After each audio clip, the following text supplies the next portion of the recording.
ready, I'll call this meeting to order. It is 6:04 p.m. We have an agenda for today's meeting. First item on the agenda is to call the meeting to order, which I did. The next item on the agenda is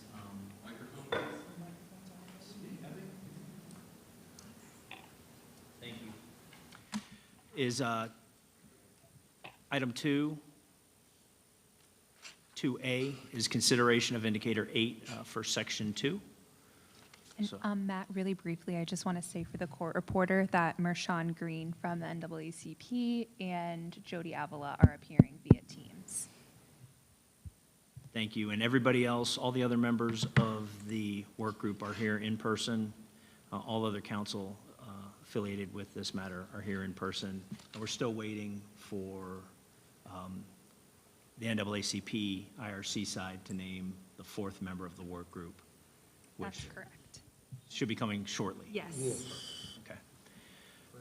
That's a good idea, I think, probably at the beginning of meetings, just to note who's here, even though it's on video and presumably on the court reporter record as well. All right, item 2A, consideration of indicator 8 for section 2.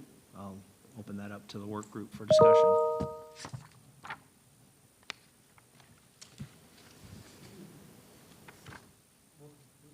Put that on Mashawn and Dr. Moore back there. What didn't we proffer the 2/3, Matt? What was that? Yeah, Kevin, Oh, I'm sorry. 5/5, so How did that read, Matt? Do you- Well, the last, if I recall, there was discussion about how to calculate what would be compliance, and Mr. Browning, I believe, suggested what is occasionally used in the EEOC world of the 4/5 rule or 80% rule. I don't think anybody worked on incorporating that specific language into what had been discussed, but I think that's where we left it. Yes, correct. Mr. Browning, do you mind reviewing that again, just that terminology and what it means personnel-wise? Thank you so much. Yes, and no problem. Of course, I'm going to read so I get everything exactly right. yeah, especially If I- since it's recorded. Yes. All right. The 4/5 rule states that if the selection rate for a certain group is less than 80% of that of the group with the highest selection rate, there is adverse impact on that group. So in this case, it would be if the non-renewal rate were less than 80% of that group. So if, you get it. It could be the It'll be renewal adverse rate, impact. right? Hmm. If the renewal rate I like that, the renewal rate, of African-American teachers is less less than than 80% 80%. of the renewal rate of non-African-American teachers or white teachers. Right. And that would stand within the proper rate or not being less than 80% would avoid adverse impact. That's used in EEOC guidelines. It's federal guidelines for discrimination, EEOC, yes. I'm just trying to write it down. Yeah. If the renewal rate for a certain group is less than 80% of that of the group with the highest selection rate, there is adverse impact on that group.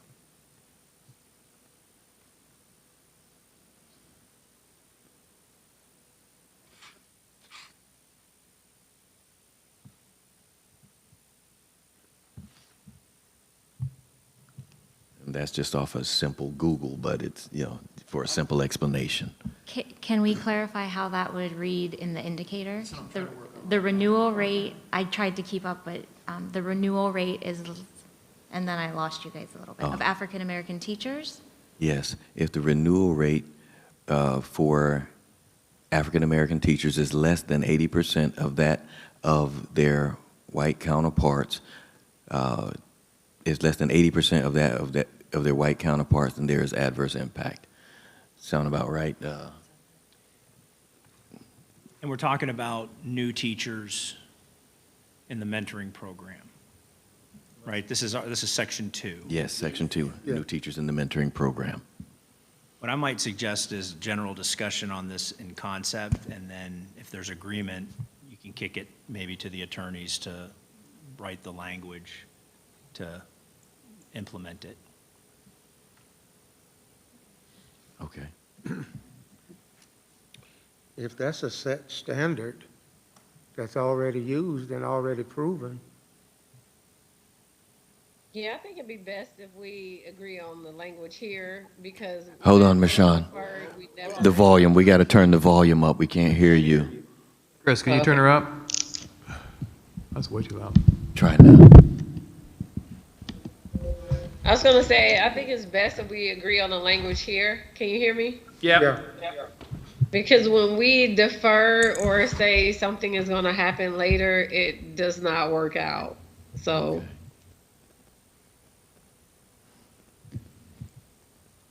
I think for that, we got it about right, I believe. If there were, let me pull it back up again. And I would just recommend or suggest to the group that you might consider writing it in the affirmative, right? So the renewal rate, and the educators can correct me on this, but the renewal rate of African-American teachers, you can say something like shall not be less than 80%, shall be, how did I say that? The renewal rate shall not be less than 80% of their white counterparts, something like that. And are we keeping the word similarly situated No. in that component? No. Okay, all right.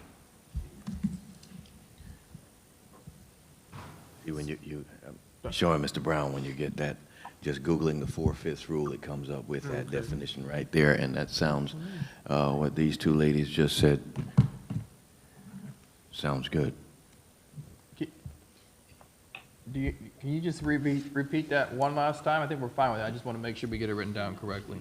The renewal rate of African-American teachers shall not be less than 80% of their white counterparts. All in favor, say aye. Or how does that Aye. work? I don't know that we We like vote. that. I don't know what. Yeah. how you feeling, Michonne? Okay, I like it. And going to the legal part of it, how do the barristers feel about it? I want to make sure we're clear, because we have been talking about. I turned the page. No, we've been talking No, it's about right here. new teachers, and so I just want to make sure, And mentoring, yeah. we have to be In the definitive. mentoring, in the Yes. mentoring program. Yeah, we have to be definitive. So you want to say the renewal rate of African-American teachers within the mentor program I think shall that's not right. be, is that what you're suggesting? Yep. Yes. Renewal rate of African-American teachers in the mentoring program shall not be less than 80% of the rate, than the renewal rate of their white counterparts.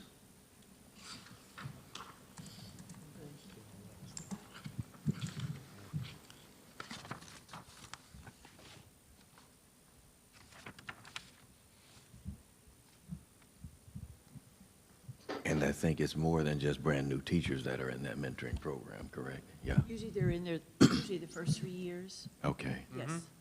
And I think if they want to extend, can they? I don't know if they do, but Sure. I think they did a long time ago, but I don't know if they do anymore. I remember in different positions, there was some, like in those ESE resource, they were also assigned mentors too. Oh, I see it, because I think before we were saying teachers and instructional staff. Is that what we want? Is that how it reads currently? Teachers Yes. reads teachers. If it's Oh, just instructional, teachers treat- teachers reads classroom teachers as a subgroup of instructional staff. Okay, so should it be instructional staff? Yes. Okay. Yes. Yeah.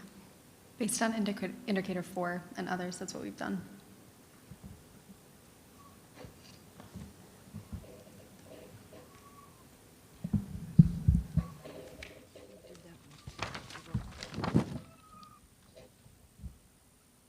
So how does it read now? renewal rate of African American instructional staff in the mentoring program shall not be less than 80% of the renewal rate of their white counterparts. I think teachers and instructional staff. She Teachers was saying are that instructional teachers are staff. instructional staff. So Oh, they're okay. included, yeah. No, I know that it's, yeah, all of our other indicators just say teachers and instructional staff. That's why. Should we do that to be consistent?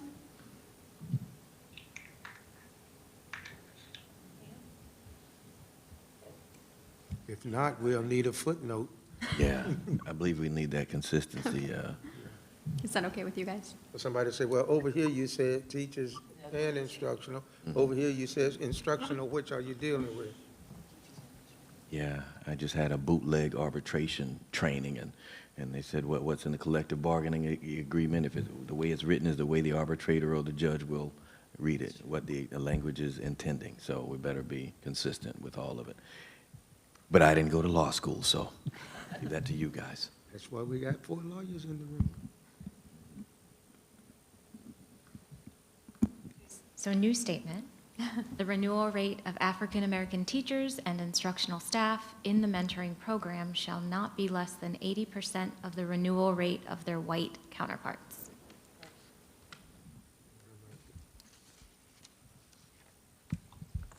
Is there a consensus? I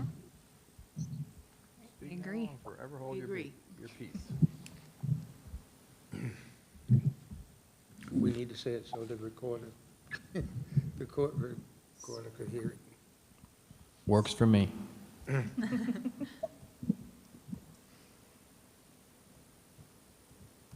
Good. So we have consensus on indicator 8 then. Matt, Tony, what's yes. next on the agenda? Consideration of key performance indicators for section 3. Okay.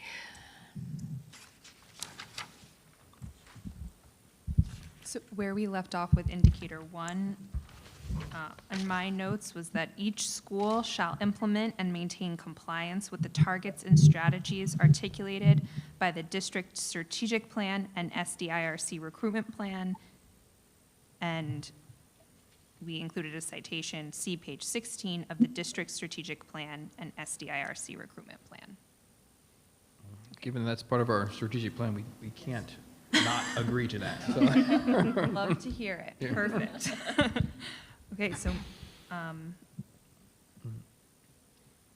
moving on to indicator 2, our proposal was each school shall implement and maintain the diversity talent development plan outlined in the district's strategic plan, see strategic plan targets 2025 through talent development, and support point 3.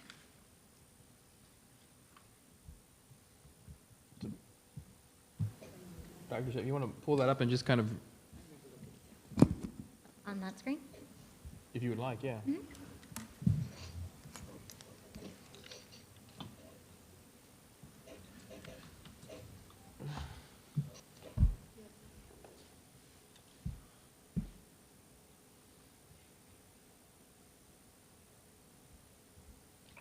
Share.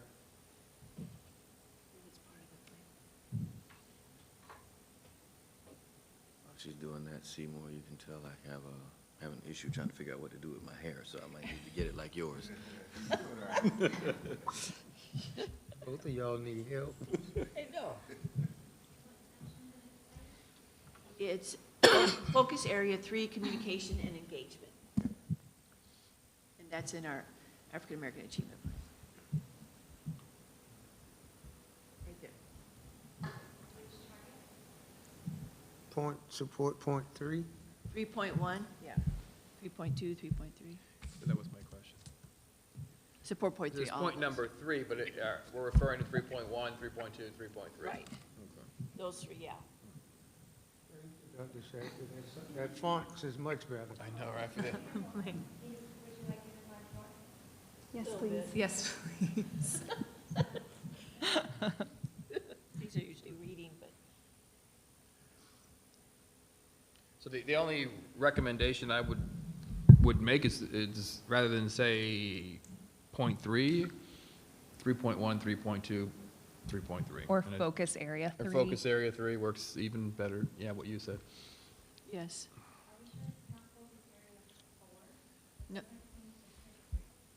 It's Well, fo- that's for discussion. Target.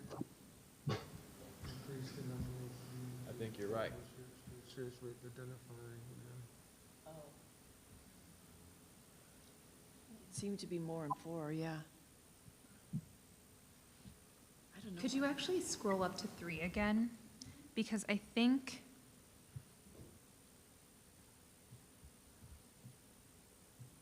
okay, yeah.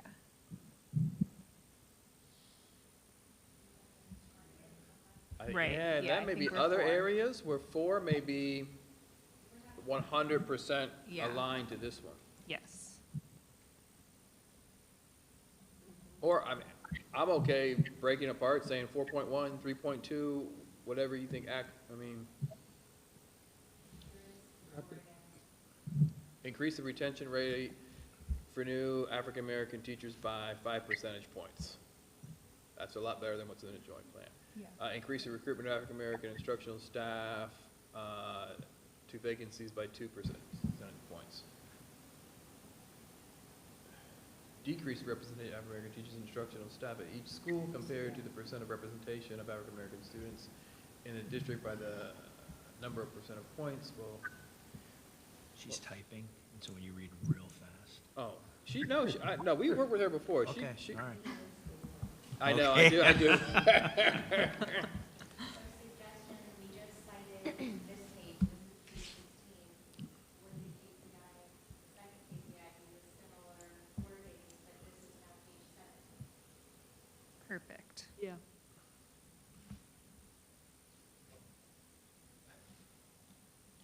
I'm gonna be honest, I don't think you need any more than that is spot on. In terms of the retention of African-American teachers, which is the section 3.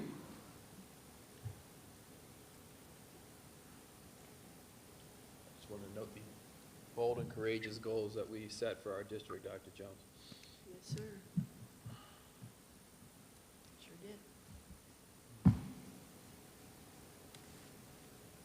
So then indicator 2 stays as is, but we change the last line to and support focus area 4.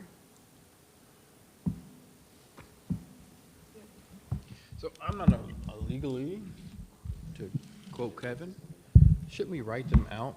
Because this is a living document. So at any point, this could change. But if we want to capture these targets within this joint plan, I think you should Use that verbiage. use that verbiage, just because in 3 months from now, the strategic plan could change drastically. I think that's also why we said this citation to see strategic plan targets 2025, what we, by exactly citing to the page in the document, that this is the reference point, even if the strategic plan changes. This is what we're referring to. It won't change in 2025. I will change this plan or make recommendations to the board to change the plan Yeah. at the end of this school year based on our outcomes. Right, but we're saying that these encompass this document as it is today. I think it's okay. To me, Yeah. write it down. Yeah, let's write it down. I think we can write it down. Cut and paste. Yeah, we'll cut and paste. And the same for the previous section. Okay. That helps, yeah. And I just, if you're gonna continue to cite, if you're gonna continue to cite to the strategic plan, I think echoing what Dr. Moore said, what I would recommend is citing to the version that you're referencing. So this version says at the top, district strategic plan 2020 through 2025, board approved September 26, 2022. So you know which version of that document you're referring to. Fine tuning it. I like that. Oops. We didn't mean that. No, this is what you said. You don't want to come down the road and say, That's, Go ahead, sweetie. No, go ahead, So what is Dr. indicator, I mean, what will indicator, so what did we change an indicator to again? Did we go support point? I think, and thoughts welcomed, but I think we keep as is, we change it to support focus area 4, comma, okay. which states And then we can copy and paste the language in, and then include the version, as Jody said, too. We can readjust that citation above it to include the version, and then copy and paste the text below.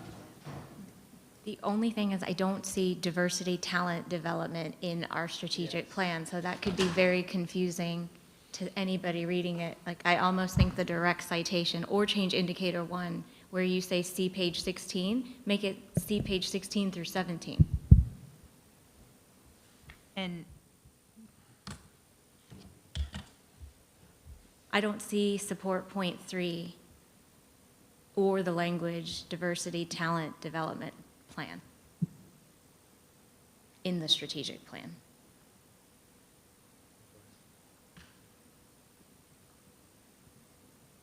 So what's your proposal then? How would you fix indicator 2? I wouldn't fix 2, I would remove 2 and expand 1 to include see page 16 and 17 of the district strategic plan.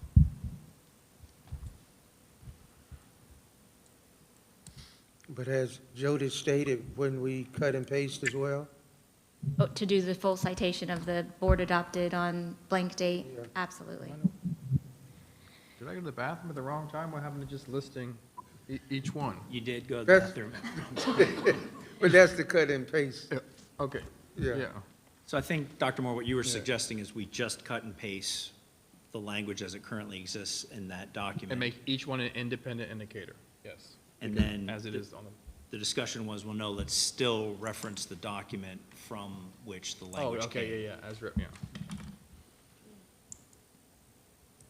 You just tighten it up a little bit. Guys, forgive me if I don't hear everything for some reason. Matt and Dr. Moore, when you speak, it's very clear, but when the other side of the table speaks, I cannot hear it as well. So, How about forgive me now? if things are throwing things off. Sometimes I don't hear everything that's happening. But, tell me if I'm off base. Your mics are closer. That might be it. Good point, Jody.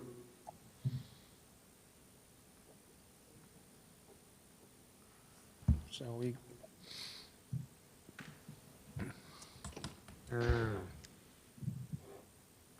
From a legal perspective, how we look for 1 and 2 now?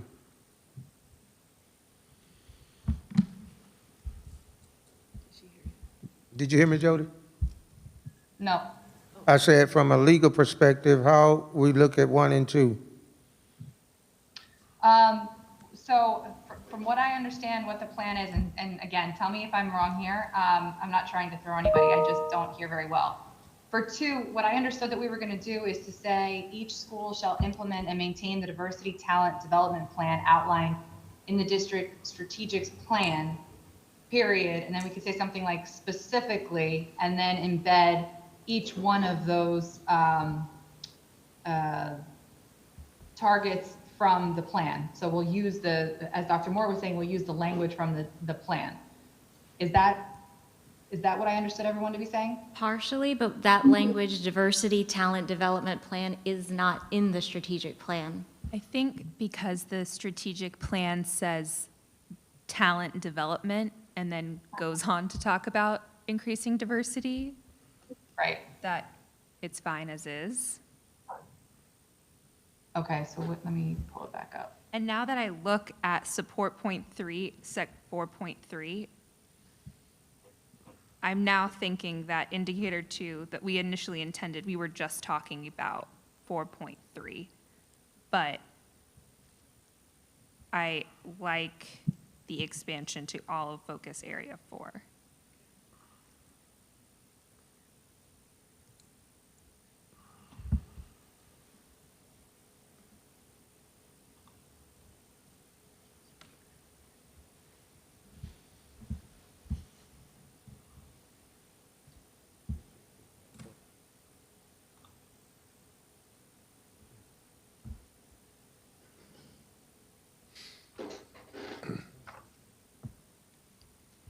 But Dr. Schefter, your point's very well taken, that it doesn't say diversity talent development plan. So I think our options are either keep as is and we all understand what we're referencing, or maybe we remove the word diversity and capitalize talent development plan, which I think is what's on page 17. I think there's clarity and a concise way to do it that way, so there's no questioning or room for interpretation if we went that route. So it would say talent development and support, and we would capitalize each of those since they're referred to terms. That works for me, but thoughts welcome from the team.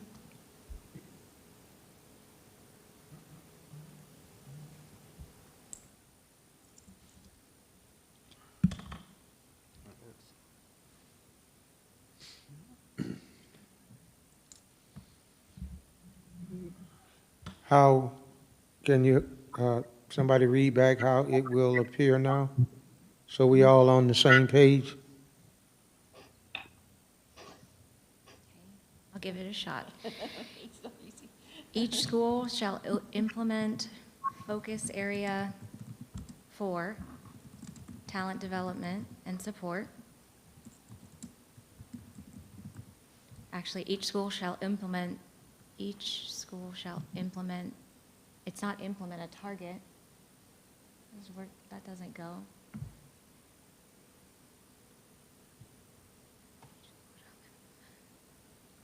So looking at it says to implement a plan. Looking at what we had originally cited to as support point 3. Strategy 4.3 says implement a plan that builds on our We Promise program and incorporates strategies to support currently employed instructors in obtaining needed certifications while recruiting diverse instructional staff. So I think we can take that language.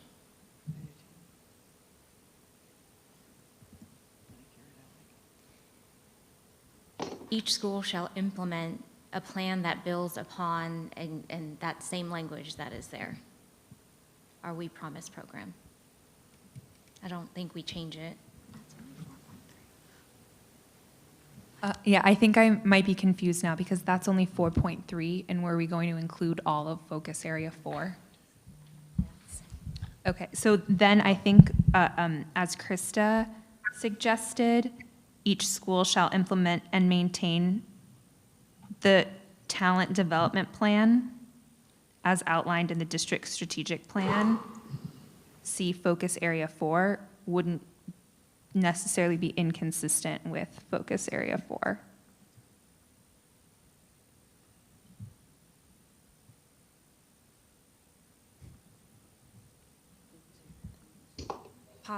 Possible for consideration, each school shall address the targets in focus area 4, talent development and support. And I think and for full me, citation. address maybe seems vague. Implement, you don't implement the target though, the target is where you're striving to be. The strategies you implement, but not the target. So implement the strategies to achieve. So at the top of the strategic plan is the target, at the bottom is the strategy, the how. So you implement the how. So then are we only implementing like this box here under annual strategies? That's for the group to, it's the wording. It's what are we trying to accomplish and how can we make sure the wording reflects that?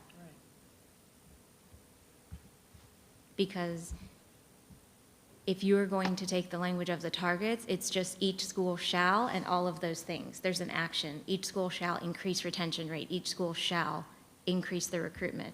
However, if you're implementing something, then implementing those strategies should result in those targets.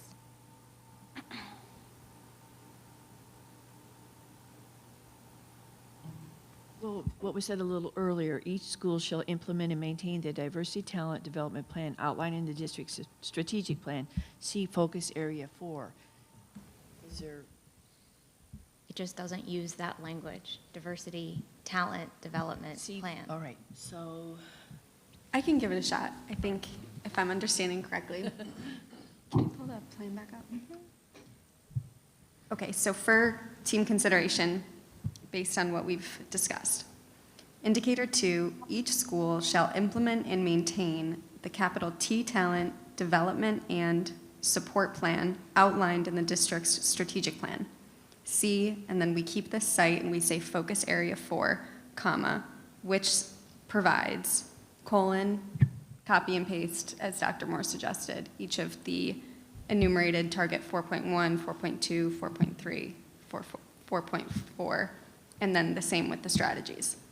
I think So- we're saying the same thing, but that's not, the strategic plan is the plan. This is the focus area within the strategic plan. So like, we're using plan twice. It's not a talent development and support plan. It's a focus area within the strategic So plan. if we say talent development and support focus area, Correct. okay, that works. But not comfortable with each school well, because this is the district's strategic plan. So saying each school will implement and align professional development to increase capacity, you're on.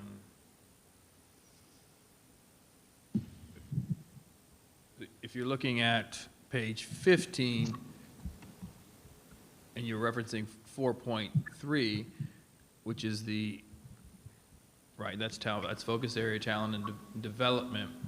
Assessing by individual school isn't necessarily accurate. It's actually adding new work to the system versus looking at the African American Achievement Plan on page 16. Those targets do accurately capture, A, what is in the joint plan, and B, what is obviously in the strategic plan. So going back and saying we're going to align to a school, that's not how it's written. So we can't agree to that. Is that So the strategic plan, so each school doesn't comply to the strategic plan? That's just the district doing that? The schools don't have any responsibility relating to the strategic plan? When you're talking about a function completed by a district office to do one specific thing, then the answer is no.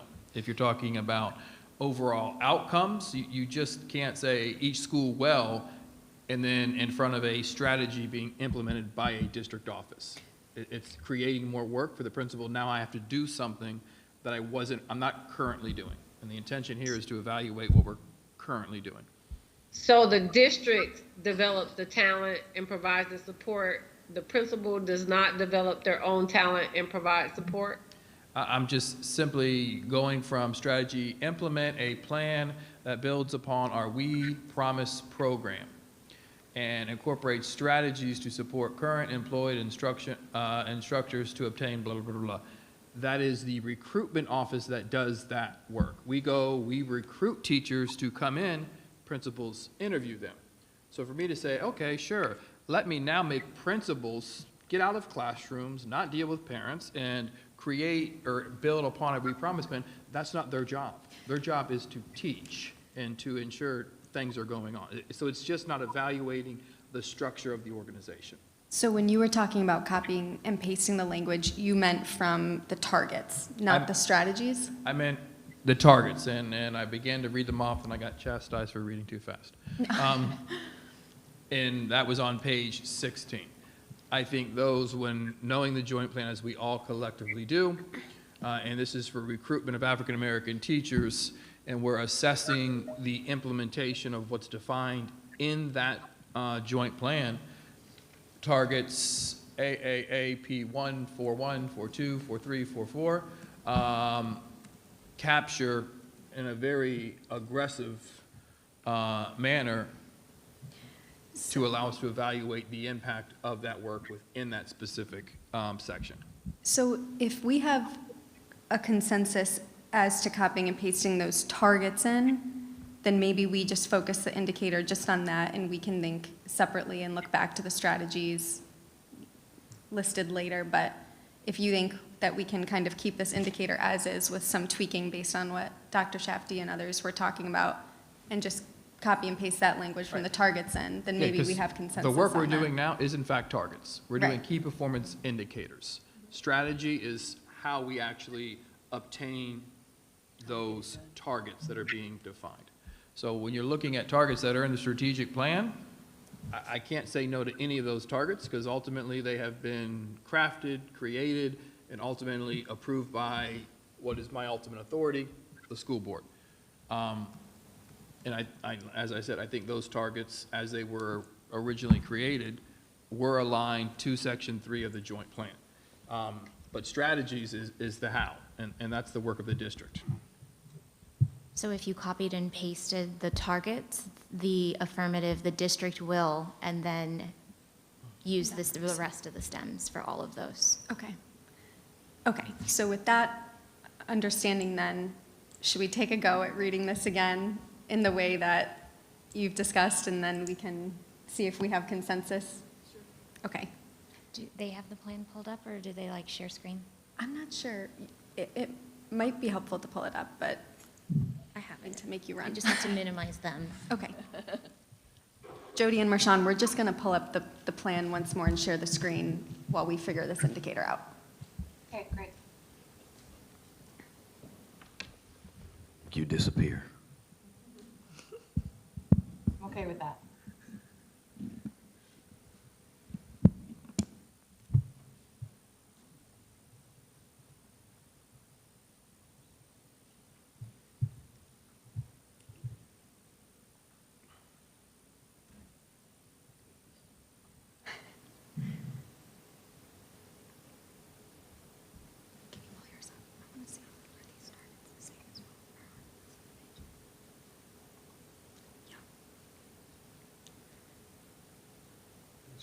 So should we say?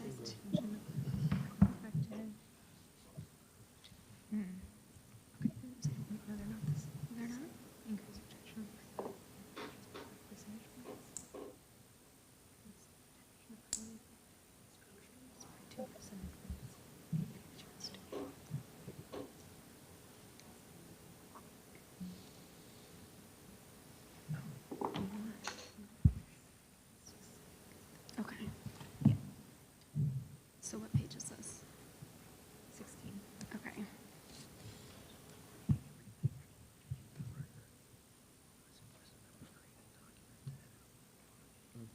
Okay, so I think it would be, each school shall implement and maintain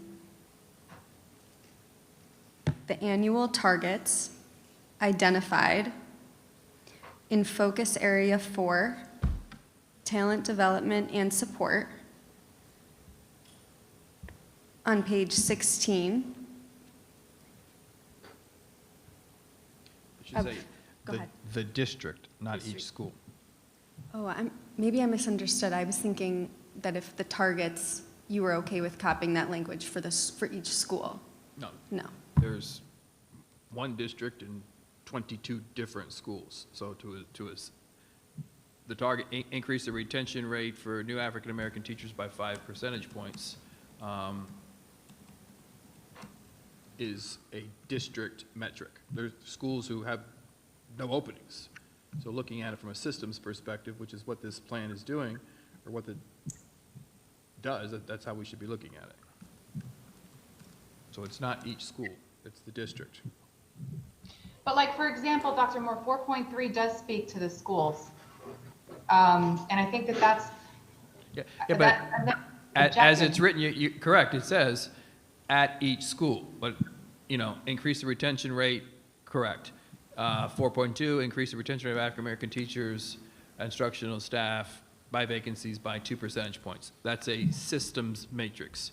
4.3, as you said, it clearly defines that it is by school, because that is a school site metrics. 4.4, increase the number of community partnerships to assist in identifying connection new hires with affordable housing options in the local community.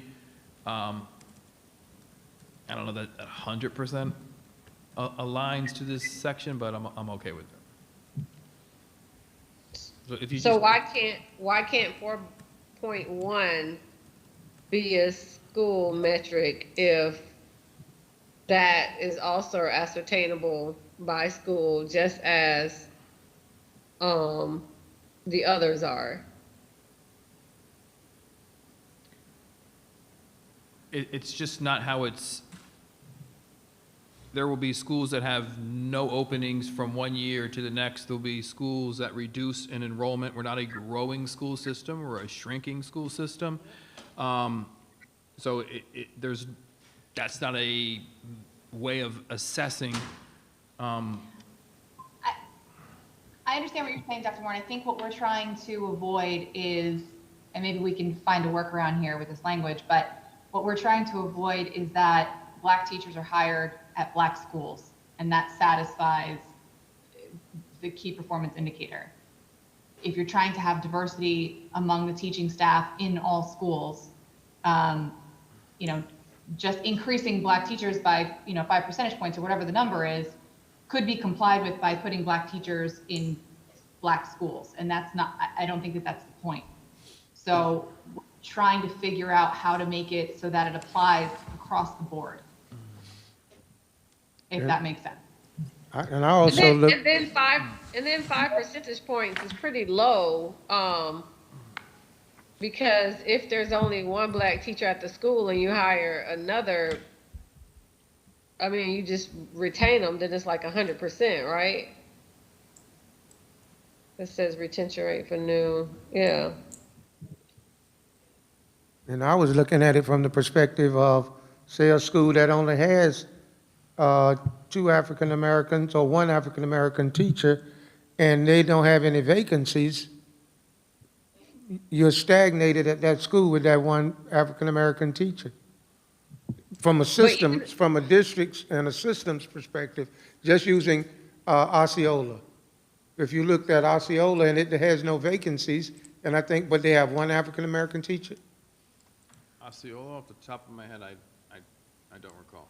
But I'm just saying, just for referencing, if that is the case, and then following that, from the district perspective, you could put that, a teacher anywhere, but that school would still only have 1 African American.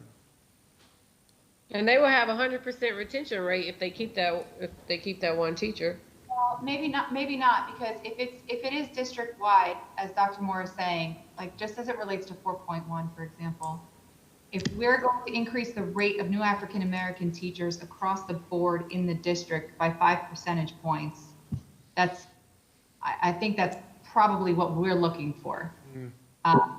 Remember, there's a floor, and the floor is set forth in key performance indicator 8 of section 2, which is you can't go below, the renewal rate of the African American teachers in the mentor program can't be less than 80% of, you understand the numbers, we just did it. So this is saying, okay, now we're going to try to increase those numbers by 5%. I think what we want is for that to be district wide. And again, I'm just thinking out loud here. So, And then we say 5 percentage points. What is the baseline? Like, what is the current retention rate? How do we have that information? If you go back in our strategic plan and you scroll to the bottom, you can see, yeah, there is a baseline. Did you put the link to the strategic plan in the chat box? Because I don't We're have sharing, it. are we not sharing the screen? Yeah, but you do toggle from it periodically, and if I could have it. I could send it. Thank you.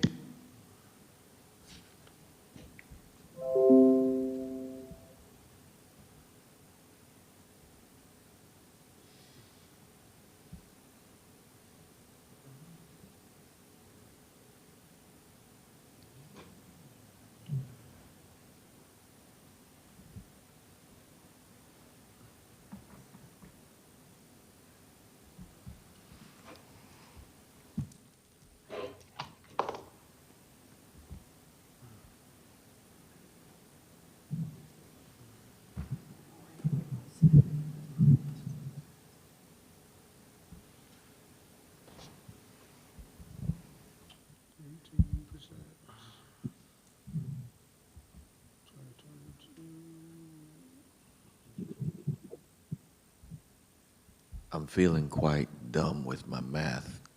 Could you somebody explain the chart to me? Can you zoom it so I can.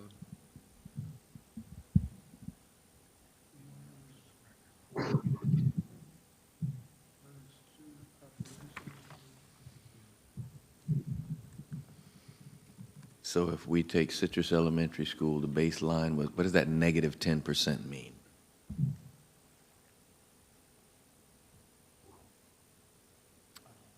And then the outcome was negative 14 and 22.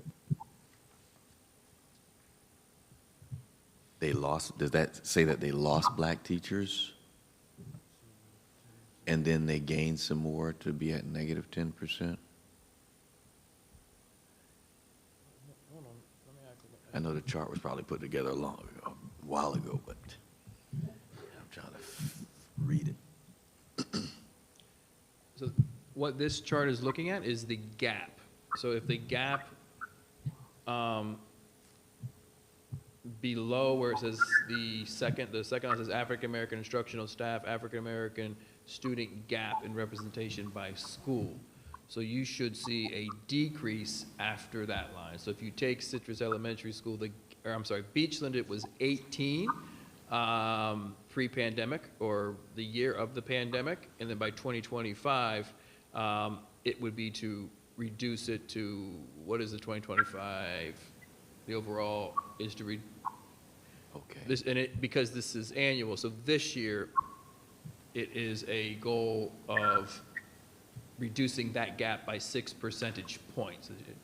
And the target overall for this system is 95% by 2025, but we're only in the 2023 year. So what will happen in 2024, at the end, over the summer, we'll assess our progress and then reassess our goal regardless of what the gap would be. So by 2024, we make significant progress to hit it in 2025. So whatever the gap is in next year, we'll just divide that in two. I'm sorry, Dr. Moore, can you explain again what the gap represents? The gap is you tell me. So if you look at what we just highlighted, instructional staff percent versus African American staff percent, student percent. I'm sorry. Okay. So it looks at the variance between the African American students and the African American teachers. Students and teachers. Okay. And so so what does negative 18% mean?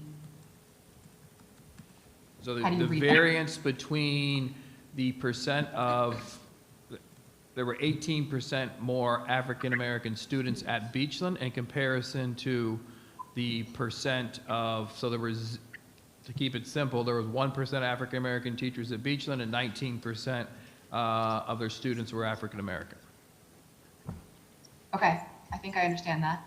That's much better. Okay, so for 2022, what does just so that I'm sure, what does, follow that logic along the line. So what does negative 9 mean?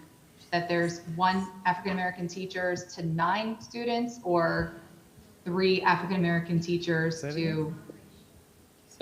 It's not a ratio. So the Okay. line retention, the second line is the retention of certified instructors. So it was 9% in 2019-20. Last school year, it was at 12. The target for this year is 14%. So the metrics changes when you go down to the next line when it starts to talk about individual schools. Okay. Okay, so I'm sorry, I was asking for Beachland. If you could, so you explained what the negative 18% means. What, for the row Beachland Elementary School, could you explain what negative 9 means, just so that I understand? That means we reduced the gap between the African-American students and the African-American instructional personnel by 9 percentage points. So it was 18, and now in the end of last year, it was 9%. Got it. Okay, and so when it says plus or minus 3 percentage points for 2025, that means you want to get plus or minus 3 percentage points of the ratio of Black teachers to Black students. Right, we want to be within the, I guess, standard deviation of 3 percentage points. So we've hit the target when a school was with plus or minus 3 percentage points of whatever that student population is. Do you have the numbers in here of the student population and the teacher population, to show what you're comparing? I don't think it's actually in the strategic plan, no. But it's on our dashboards. Basically, if we have 15% African-American students at a school, we would like to have 15% instructional African-American staff. I mean, that would be the ideal for every school. In old school, I look at ratio, and it gives you set numbers, and I know we're dealing in percentages, and they fluctuate. In the real world, with those numbers, Dr. Moore, 18%, as Dr. Jones was just saying, in this moment, in this place, in this time, that 18% would encompass how many students? Yeah. Right around 600 students, so they're a growing school. 18% of those are African American. Yes. Row 110s. No, the difference between the African-American students, I'm going there. yeah, The ratio, Yes. the real number, now you got 600 students, how many African American? 108. Okay. See, I didn't do a calculation. And you have how many? what'd you say, Doc? 108. Yeah, No, you didn't. we'll give you that one, Doc. Now, just to put it in, I think I'm going where Jody and Mashawn at. How many African American teachers do we now have at Beachland? At the top of my head, I don't know. We could look, but I don't, off the top of my head, I don't know. We can go to our dashboard. So then you'd have 45 teachers maybe? Yeah. Could we do this exercise, Dr. Shafty? Could you take us to the dashboard and can we pull that up just so that, we can drill down on this and be able to use it as an example going forward?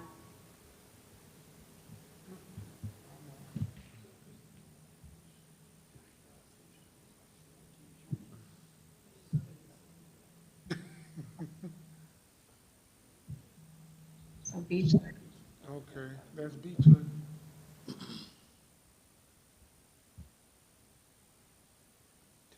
staff. Okay, you guys read these charts all the time. Tell me what this says so that I can figure it out. What?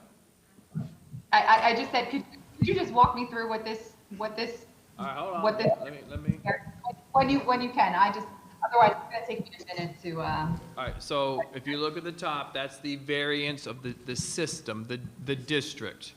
got So it. there's 48% white students, 79% instructional staff in the system.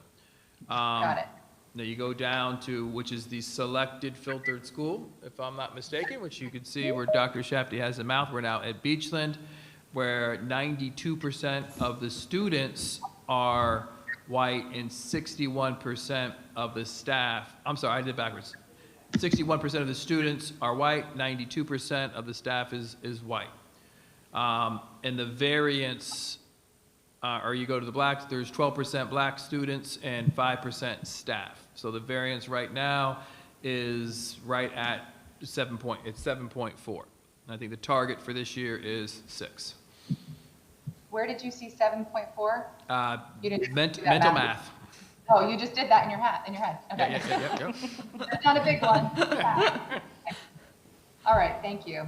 So So there's you 7 have, African American teachers at Beachland. no, 2, right? Right here. I just want to make sure I'm seeing the right, I like to ask the question. 18%? Yeah, there's a count in that column. Yeah. Just when we're dealing with real numbers versus percentages, to the layperson, it's more understandable and explainable. And when we go into percentages, they can be confusing and they can be misleading. I like the raw numbers. You pick. It is. What do you want to see?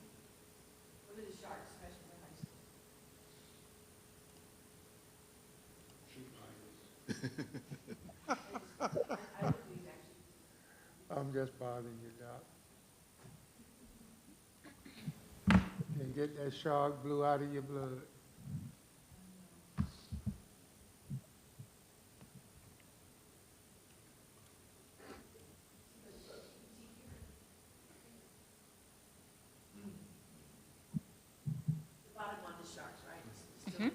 Yeah, the top's not gonna change.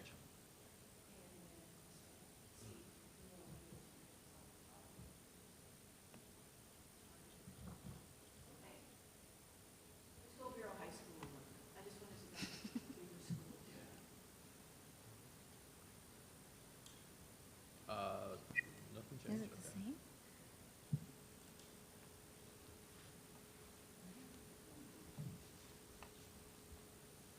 Look at the students.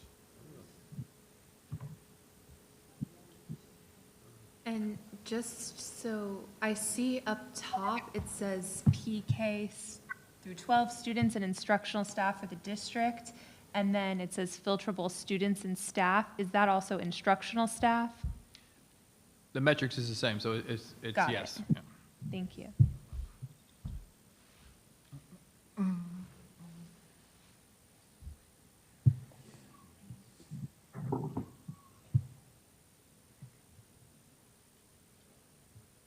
You want to bring them back?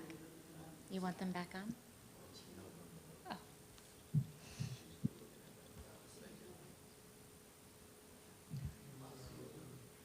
Oh. Yeah, Bureau used to do Can you better. click it on by month? Because this is This is March. What month do you want? Sebastian is, just, oh, that's Vero, yeah. 2,721 students.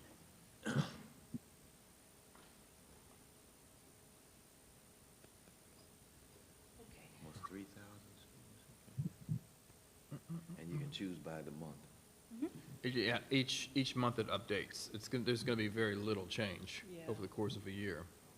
There's November, December, same location, Bureau. January. And most of the fluctuation will be probably in staff.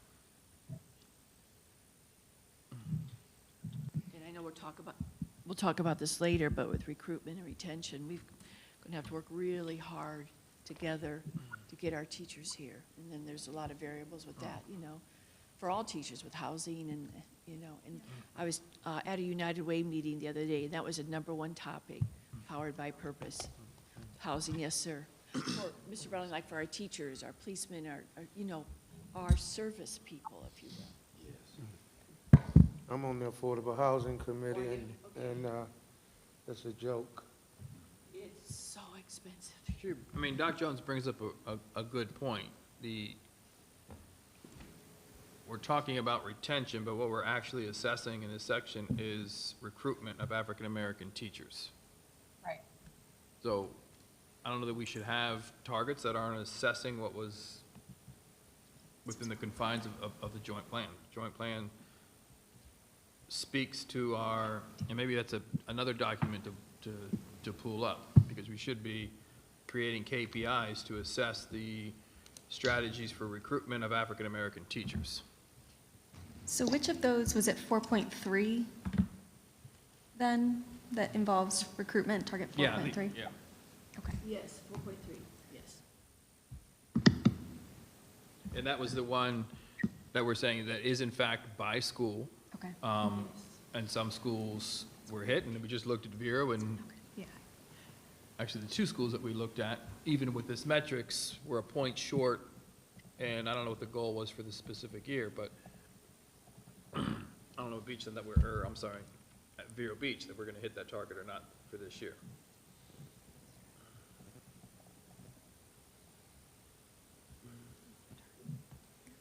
So assessment of a recruitment program like we promised, or the offering of conditional contracts, like some sort of count and relate to recruitment is what we're seeking. You have read the joint plan, and the answer to that question is yes. Is that the joint plan? Is that? Yeah. Oh, that way.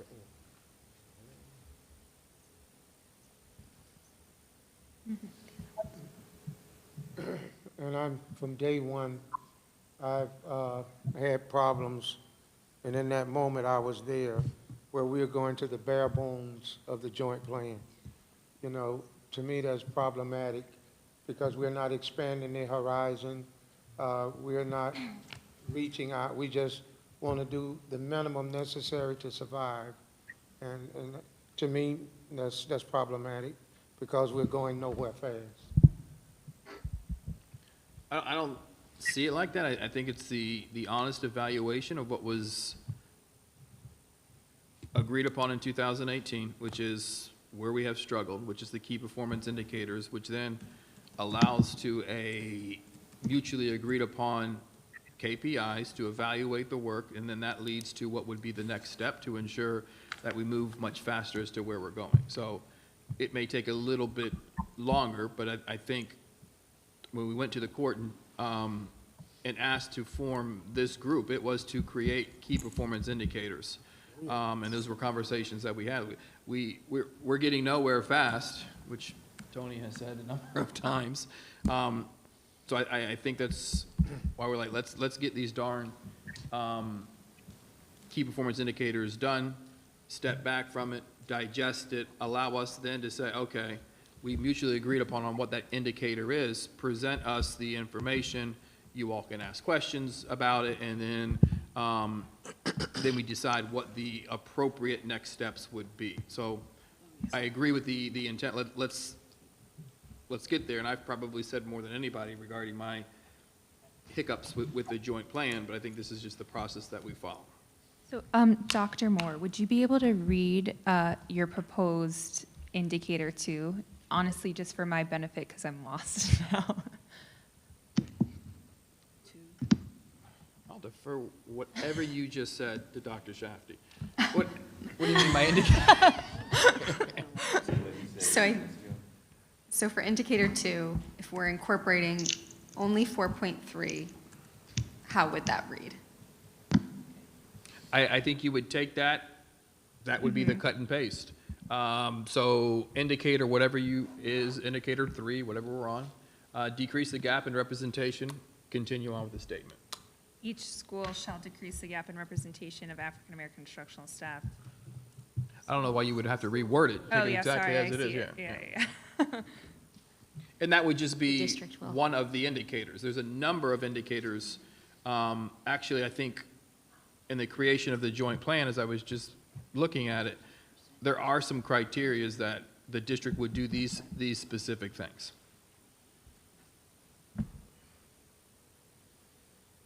So what if we say the gap in the representation of African-American instructional staff shall decrease at each school as compared with the percentage representation of African-American students in the district by the number of percentage points that will result in a representation gap of plus or minus 3 percentage points by 2025.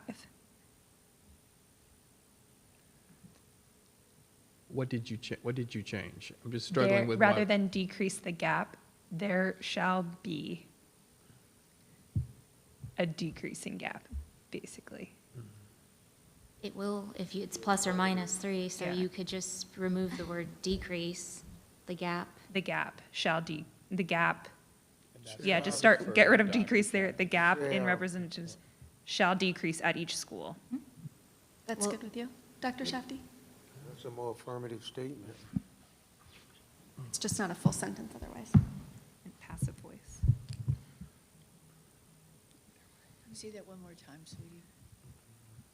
The gap in representation of African-American instructional staff at each school shall decrease as compared with the percentage representation of African-American students in the district by the number of percentage points that will result in a representation gap of plus or minus 3 percentage points by 2025.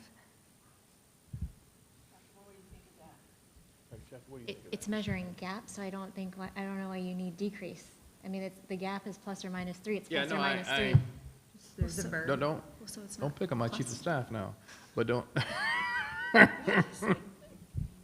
I'm fine with it. Yeah. I'm fine with that, too. Okay. I'm So just what gonna go Adrian on. read?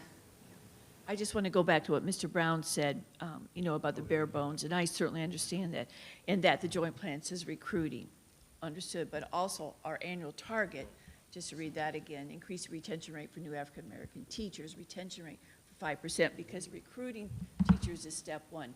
Retaining them is the key, which is in our African-American Achievement Plan. So even though I may not say it in the joint plan, we're making a statement in that plan, and I won't forget it.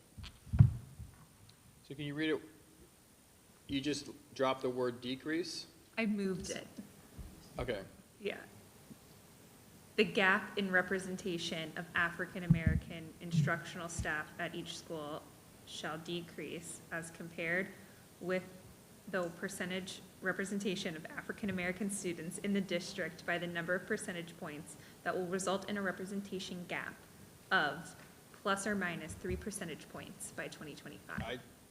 I would just recommend stopping at percentage points and dropping by 2025, because this Okay. is, yeah, 3 percentage points. yep, so whenever we get Period. to, before 2025, to assess the plan, we didn't write something that contradicts if we're doing this in 3 months or 6 months or tomorrow. Thought to make it read a little smoother, in a Wordsmithing representation decreased gap. Move the decrease there. Can you read the full sentence? I feel like we're at a spelling bee. We're like, can you read it in a sentence? Use it in a sentence. Like one of the most nervous I've ever been was in a spelling bee. The gap in the I was out in the second representation of African-American instructional staff at each school as compared with the percentage representation of African-American students in the district by the number of percentage points that will result in a decreased representation gap of plus or 3 percentage So points. there, I think I'm missing a verb. I think, to me, I understand Adrian's more just because it's that simple switch, but I deferred to the So, team. Doc Jones was an English teacher, so. right, like the. Way too many words. That's a lot of words. I know. I go back to Adrian when she say shall decrease. It's definitive, it's affirmative, and when you flop it around and bring decrease at the end, it weakens, to me, the concept of what we're trying to do or say. I just got lost at the decrease at the end. I mean, Yeah. It normally, took you're us- hitting 100 normally. It took us but way I got lost. out of, I mean, just shall decrease is really all she's saying, and it makes it more affirmative. That it's an affirmative word, shall. Decrease is a verb, so yeah, it should be further up the sentence. It's not trying to tell anybody how, but it shall decrease. It's holding everybody accountable. That's, So do you want to say, Tony, do you, Should I read it again and we One more vote? Okay. See if I can do it again, though. The gap in the representation of African-American instructional staff at each school shall decrease as compared with the percentage representation of African-American students in the district by the number of percentage points that will result in a representation gap of plus or minus 3 percentage points.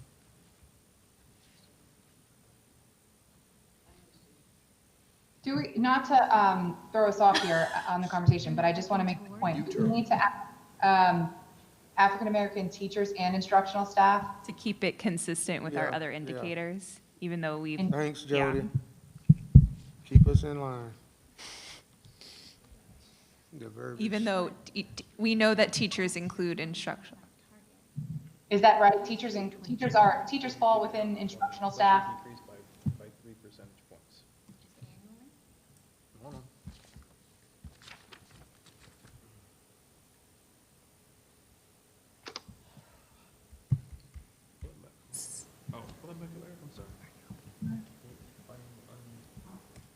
for my own computer.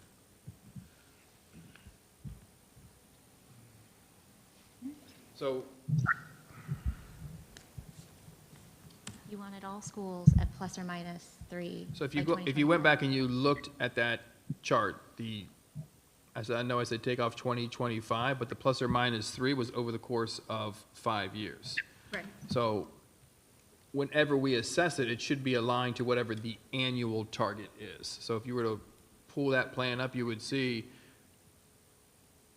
you know, Yes, you this had a year, 2023 it was supposed, it's, column. the one school we were looking at, I think it was Beachland, the overall goal for this year was 6 percentage points, but in 2025, we want to be at 3 percentage points or whatever it was. So assessing it using the plus or minus of 3%, it really should be aligned to the annual target. So should we put back 2025? Because like, for example, we don't know what it is for 2024. We do know what it is for 2023. Right. And once 2023 closes, we will create a new one, which will be board approved for 2024. I don't want to create something for 2025. We want to assess the progress. We want to. So, for example, Citrus in 2022 their gap was minus 14. Their target for this year is minus 10 because they were at minus 10 in the baseline 1920. So 1920, they were at minus 10. Then they increased the gap to minus 14. Our goal is to get them back to the 10. The way it's worded now, they would be outside the plus or minus 3 even though they're making progress, and their goal is representative progress. They are at 4.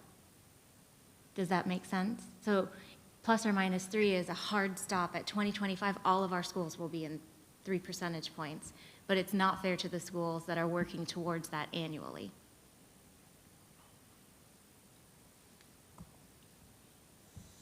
You want to pull that back up? So how do you think we can adjust So we this need to accordingly? include 2025 is what you're saying. Yeah, So- from our Did you show perspective, the annual target? because, like what I was saying, like, because we, at this point, when we're agreeing to indicators, and now that it is included in the district strategic plan, that plus or minus 3 will go to year 2025, that we would put that back in, because at this point, if we were to measure, let's say, a year from now, we actually don't have the benefit of the baseline of knowing what the target for 2024 would be.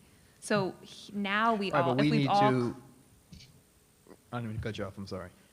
Oh, and so if we already have clarity on where we want to be for 2025, do we just put that back in? So I think 2018, they approved the plan. They've implemented the plan for 3 years. This is going on the 4th year. The objective is to assess the progress as to what was identified within that 2018 plan.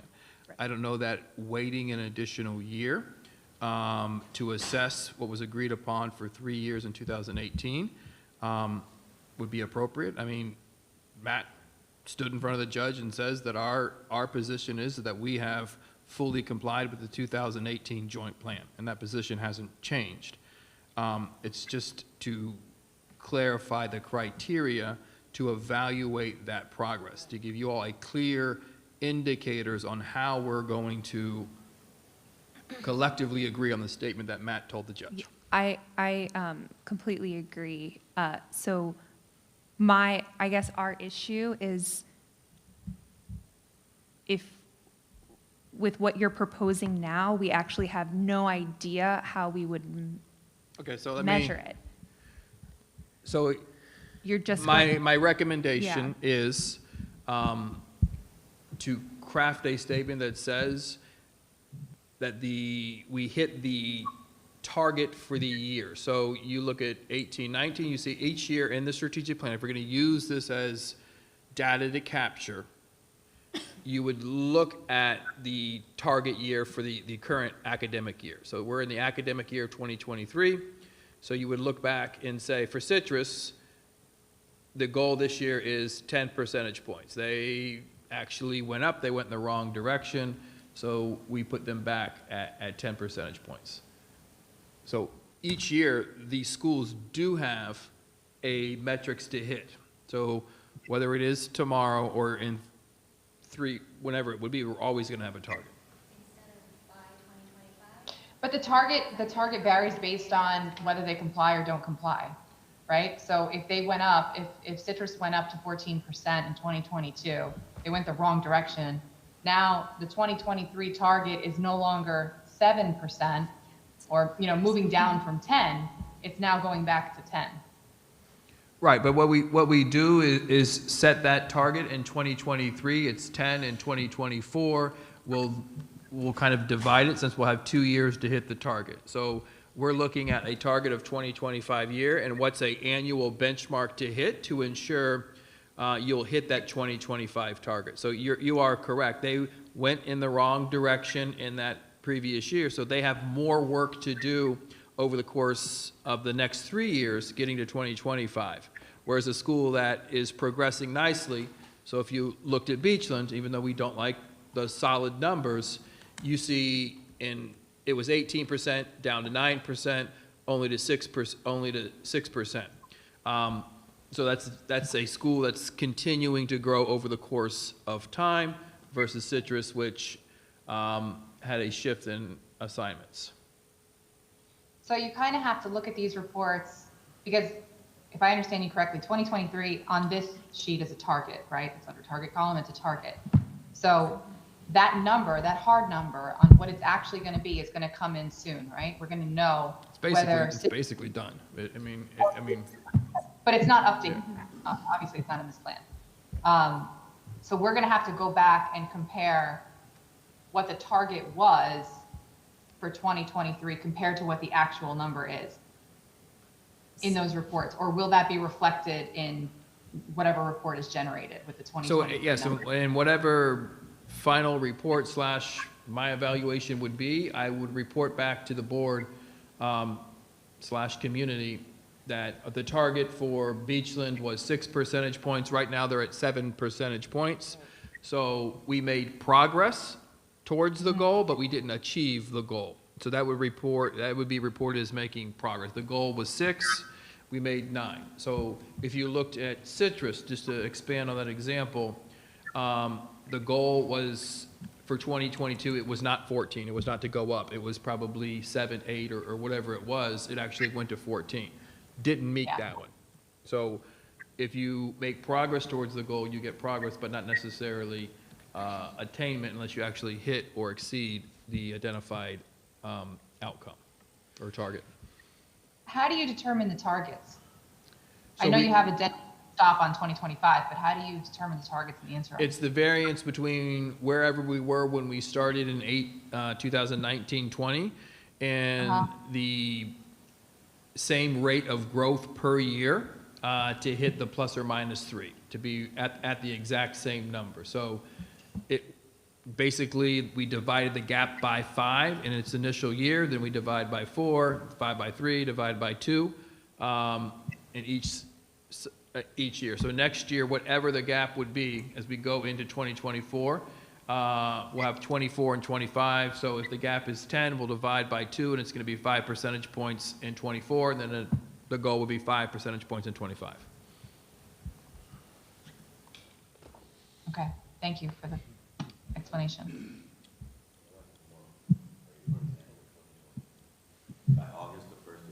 Oh, no, we'll do the end of the school year.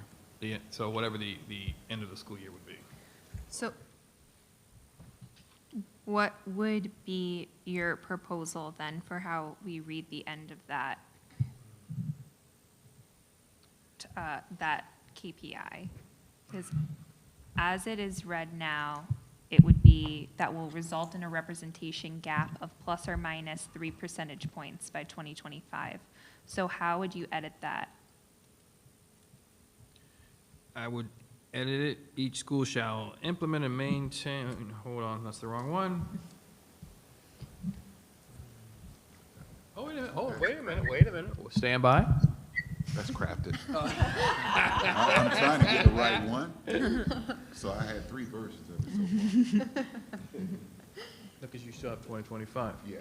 The I gap just in put the it representation of African-American instructional staff at each school shall decrease as compared to the percent of representation of African-American students in the not in the district.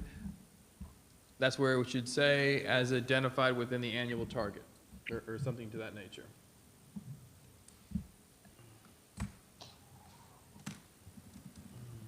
Yeah, I guess the only concern that I have with that language is that if the targets vary based on the success of the school, then it's not real, it doesn't really have, I think, the teeth that we were hoping for, right? Like if Citrus went up to 14 and we say, okay, well, that was plus or minus 3 of the revised target, but not of the target that existed at the outset.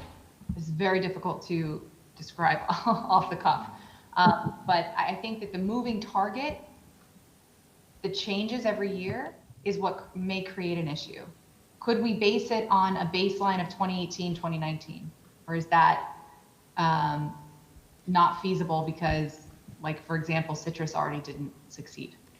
But maybe they will by the time that it's evaluated. I don't know. That's why I think that in lockstep with 2025, which is what your plan says, may make the most sense and be fair to the schools. It makes sense in the plan, but it doesn't make sense to evaluate annually to make a corrective change. If we're going to only look at 2025, how do we make a positive or negative change along the way? So with what Jody is proposing, that we say, like, if we change it to say plus or minus 3 percentage points, like, as compared to the baseline in 2019. Annually? Well, I mean, as, you know, as Dr. Moore said, like, how the plan was envisioned is like, if we were to go measure this tomorrow, we would have to look at something.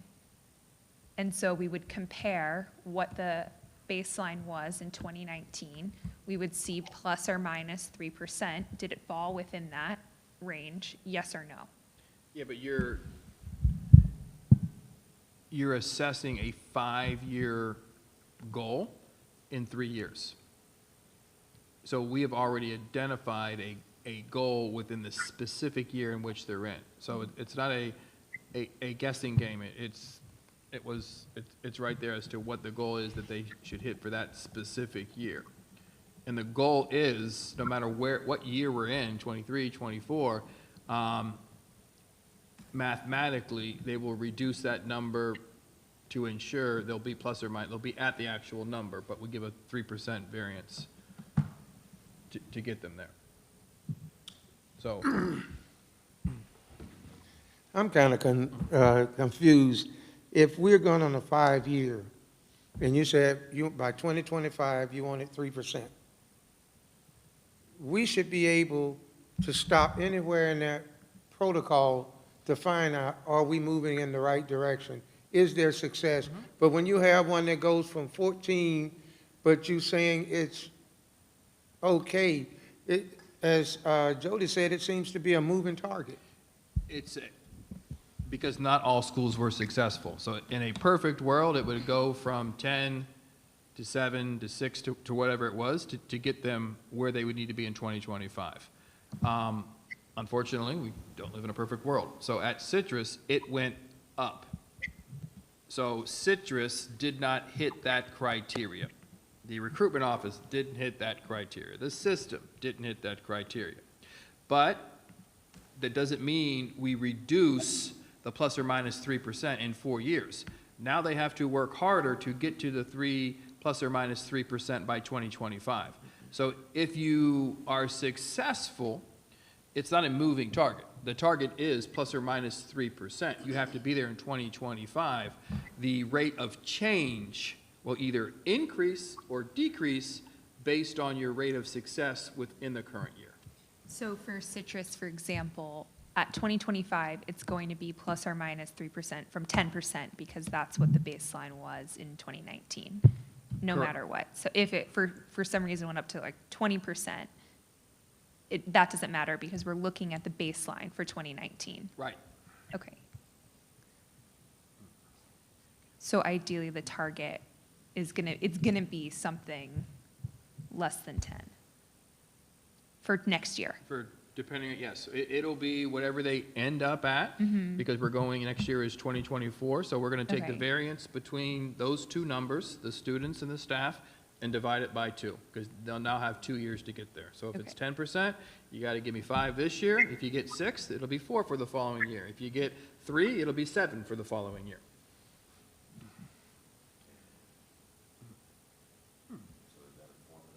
Put in. Is that a formula that we can put, what you just said, it sounded good. I mean, would that be a working formula? What did I say? You know, and, I don't, we're taking a matrix that was created for 5 years and trying to assess it in real time at an unknown time. So either you take the identified target, which gives you the understanding, okay, the system is showing growth, the school is showing growth.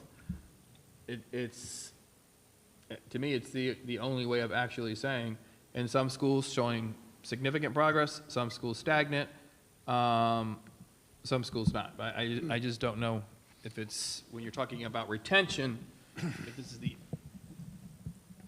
I'm looking at it from evaluation of the process. Strictly from a business perspective, if you had 5 CEOs and you had a 5-year projection, and within 2 years, one of the CEOs went deep into the red, how would you handle that? Would you just say, okay, we're going to work with him a little harder, or if you're in year 3 and he's still showing a deficit?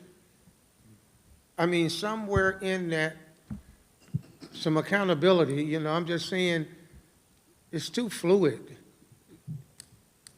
I'm trying to figure out how can you better assess it rather than saying by 2025, we're going to be at 3%, but in the interim,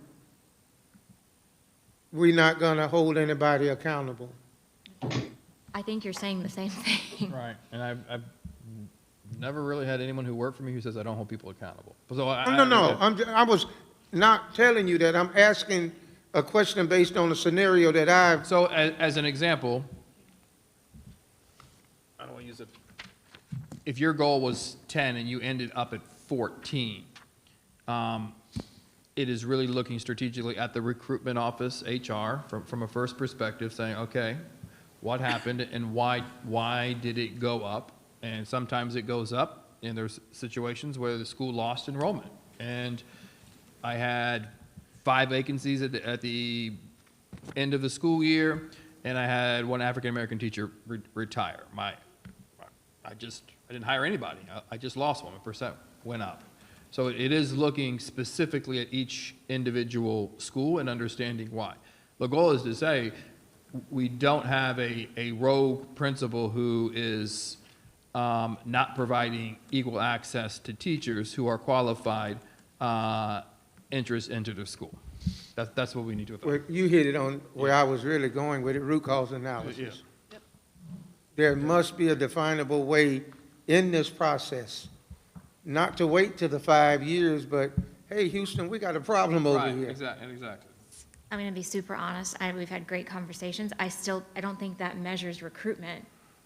I think this is more of a section 4 of instructional staff, because if a school is at 0 vacancies, they are fully staffed, their percentage is going to fluctuate very minimally, because they're not going to have new staff to hire to change the staff percentage to student ratio.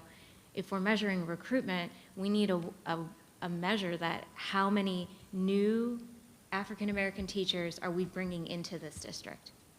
Based on what you just said, if there is, every principal has a perfect staff, and we still have these numbers, no vacancies, the ship can never be righted. Just, We're always going to have openings. But I'm just saying, I mean, You're correct. You don't have openings, you don't, But- yeah. So going back to, I like now understand what you're saying, and maybe I'm overcorrecting for a problem here, but let's, taking whole numbers, right? We have 10% 1 year, and then we see that gap actually increased to 20%. So the target for 2024, if you're dividing it based on like trying to get to that ±3, it would actually mean that you met your target even though the gap in representation increased from that 2019 baseline. And so that's why I think it's hard for us to, at this point in time, without the information, like get on board, because we could literally see that by those terms, the increase in representation, there could be an increase in the gap of representation, and you would have complied.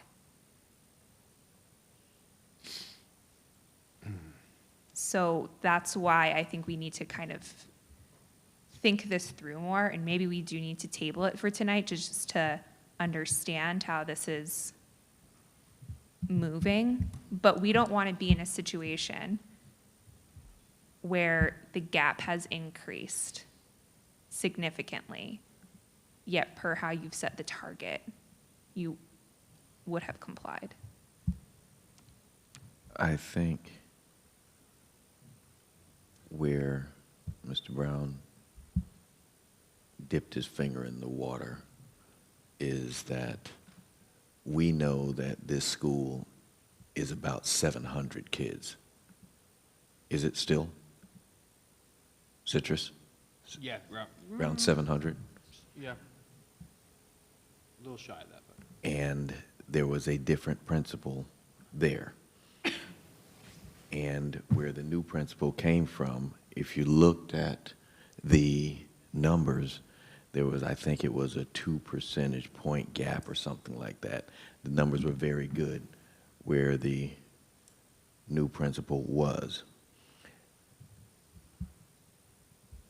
So it's kind of a question mark as to when you have a bigger school, you have more turnover. How much? 667. 667 You use, still yeah. good. Your Yeah. numbers are still close. So you have bigger turnover.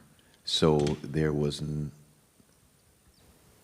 we'll just say, a lackluster either effort in placement there or recruitment there, or a lackluster desire of African American teachers to go there. And that is the language that we're trying to fix. And what Mr. Brown was asking is to put it on the table if you have somebody who can't endear people to meet the goal to reduce that gap, what are we doing about that? And not exactly looking for an answer, just a thought. It's what is in the mind. It's what we all know. And I think I made that clear enough. If it needs to be clearer, you guys know I can definitely say it clearer. But that effort there should have been better, because big schools have much more turnover, and there was much more opportunity to get that. And I can guarantee you, with what I know about that principal who just went there, that gap is going to get better, or it's going to decrease. But and it is fluid, and sometimes when you add, I don't know, an ESE program that comes with 4 teachers, they have a new unit, or you move an ESE unit to a different school, and those 4 teachers now go to a different school. You're looking at instructional staff. So when you see a issue or concern, then that's where the conversation needs to take place, to say, let's have a deeper understanding as to why the numbers fluctuated up or down. And the adverse is true too. We added a program or enrollment increased. Dodgertown picked up 90 kids this year. 90 kids. Yep. Which means they added about 6 teachers within 2 weeks to the opening of schools. It wasn't recruitment, or it was recruitment. Luckily, we were able to pick those teachers up from a school that lost its pretty much entire staff. But it wasn't a strategy of long-term recruitment. It was reacting to a reality in real time, because at our doorstep, no kids will be turned away when they show up, and we had 90 show up. So this metric does allow us to evaluate what's going on. This section is about retention, and what are we doing to retain, is about recruitment. Don't kick me, Matt, I'm sorry. Is about recruitment. Is section 4, Dr. Schaap, is the... That's your current staff. That's your representation of instructional staff. Right, so I think a lot of this conversation we're having tonight is fast forwarded for that section. And I just have to clarify, the dashboard, if you look at your strategic plan, what we've been looking at with Beachland, Citrus, it is a mathematical percentage of instructional staff minus the district percentage of African American students, which I think is 19%. It's this strategic plan is not the dashboard student staff ratio at each school. This is instructional staff to district percent. It's always, so whatever your instructional staff is, it's always going to be against, maybe, I think last year was 17%. It's the district staff, it's the district percentage of African American students versus instructional staff at each unique site. So if Beachland has 20% instructional staff African American, the district count is always going to be, I think 2022 is 17% African American students, it's minus 3%. Citrus, if their staff was 25% African American, it's minus the district count of African American students, 17%. The dashboards we were looking at was a unique comparison, student, staff at that school location. What we're looking at are two different things. The strategic plan is against the district count of African American students. What we were looking at, the dashboard, is the school.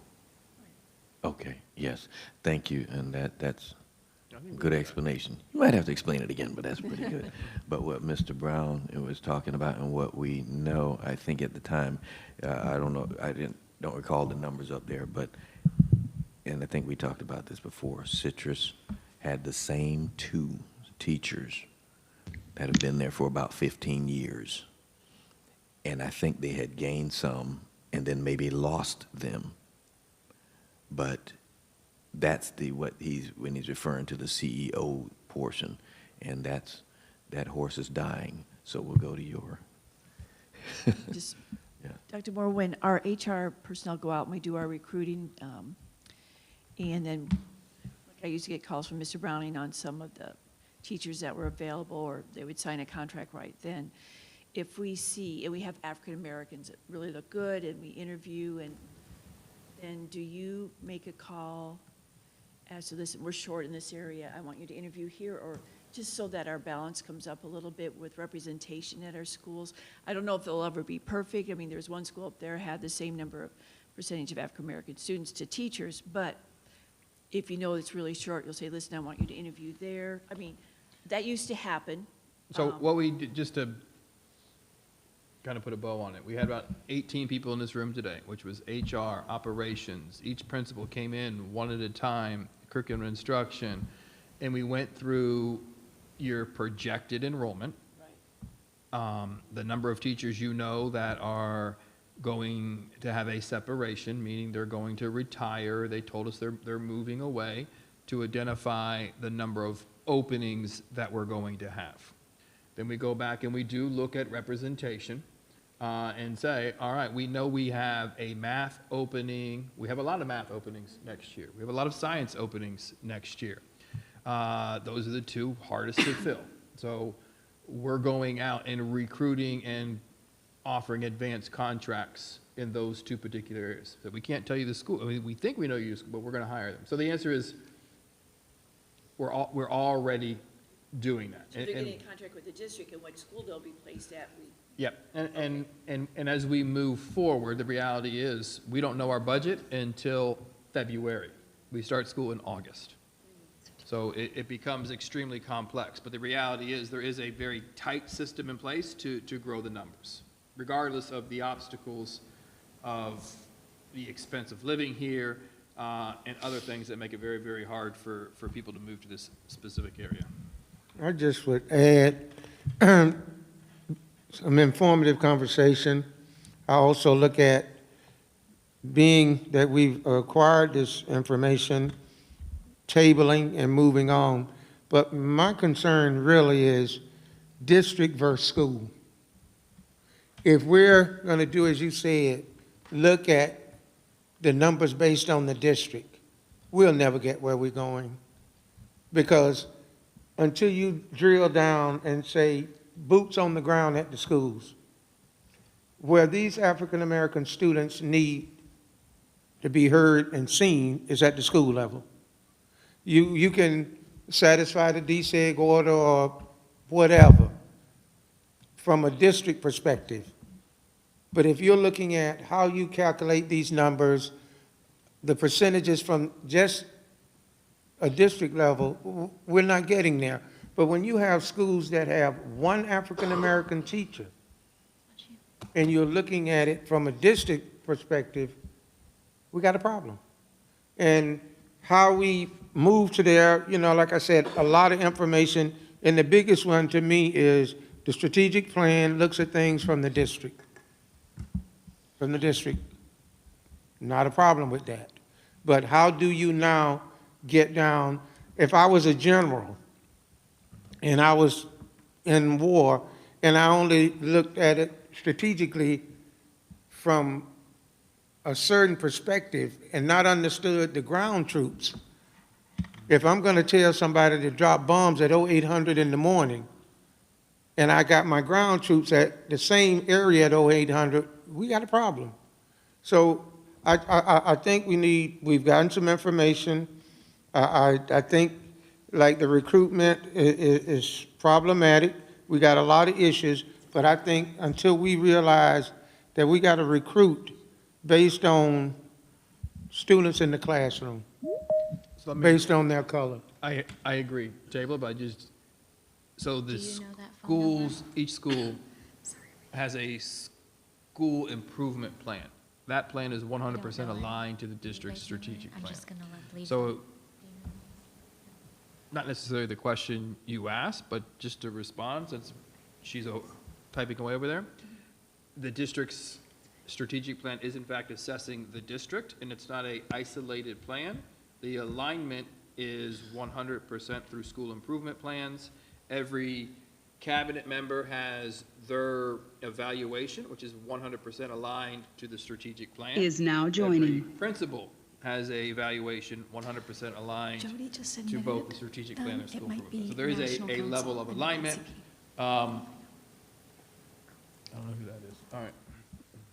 I think that it's, looking at the area code, I think it's National Oh, okay, okay, NAACP yeah. General Council. Oh, that's Victor. Yes. That's the big guy. So I think Hello, it- everybody. Sorry I'm All late. right, Victor.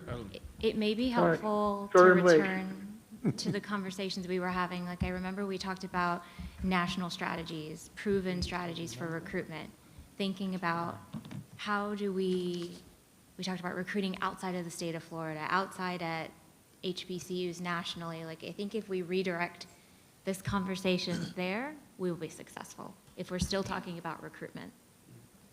Well, having been a program director at a radio station in my early life, and I needed staff, and a good person came along, I would find part-time work for them so that I could hold them. And then when that position came over, you slide them in. It's been some awesome African-American talent that we have let slide through our fingers in Indian River County, that have gone on to other counties, and I'm just because I can take privilege. I know a young man in the room, one of the top speech pathologists in the state. We had our hands on him. And, Eric still does. but I'm just saying, we lost. We had one that went on to be the math head of the whole school, math director, right here from Gifford. African American, went other places, principals, assistant principals, all it is. So if we don't find a way to get outside of this box, and we brought it up, the targets, the fluidness, and all of this, I think we got to find a way, if we truly going to make a difference. I hear you, Dr. Moore, you know, we're not trying to undermine what you're doing, but when I hear district overall, and I know the problems is at the schools. And until we can touch that, where these little kids can see somebody that look like them on the campuses, in the classroom, and I don't know, we need to table it. I think we've gained some understanding, we've gained some insight, we've gotten some better information, and, because we'll be stuck right here for a while because this pendulum is not moving. And it's good conversation and good debate, but, And I think just in general, and we all at the same table want everything the same, I know that. And what Mr. Brown was saying kind of goes back to the art and science, not only in teaching, but in life. You know, as a teacher, you better know your content area. That's a science. And today, they can Google it in 1 second and tell you you're wrong. But the art is the relationship, and the relationship you make with your students. And for our African-American students, seeing people who look like them on campus is you can't describe how that makes a student feel. So, yeah, we do have a lot of work to do. I love stats, and I was looking the other day, in the state of Florida, this is a January data, over 100,000 students in the state right now don't have a certified teacher to teach them. And right now, we have 5,300 openings. So not only is it hard to recruit teachers in general, but then going to our HBCUs, and as Mr. Brown said not too long ago, that number's gone down in education. Well, it's gone down in education in general, so we have a lot of work to do. We know that, and doing it together will make the difference. I would like to say, too, on that note, Beth Crisofoli, on April 18th, from 12 p.m. to 6 p.m., we'll have that career fair. And it would be good if someone could be here just to see how it works. And I think she's got many tables set up, and we'll be getting out more information. But we expect that it'll be a great turnout. But on the other hand, too, we would like for individuals to spread the word about it. And hopefully, if you see some great candidates, send it our way. send me a flyer. I will. Mr. Seymour, have we gone out to HBCUs, or, you know, because that's on our list about bringing in, well, it's on here, a member of the NAACP, or, I'm sorry, I have that on there.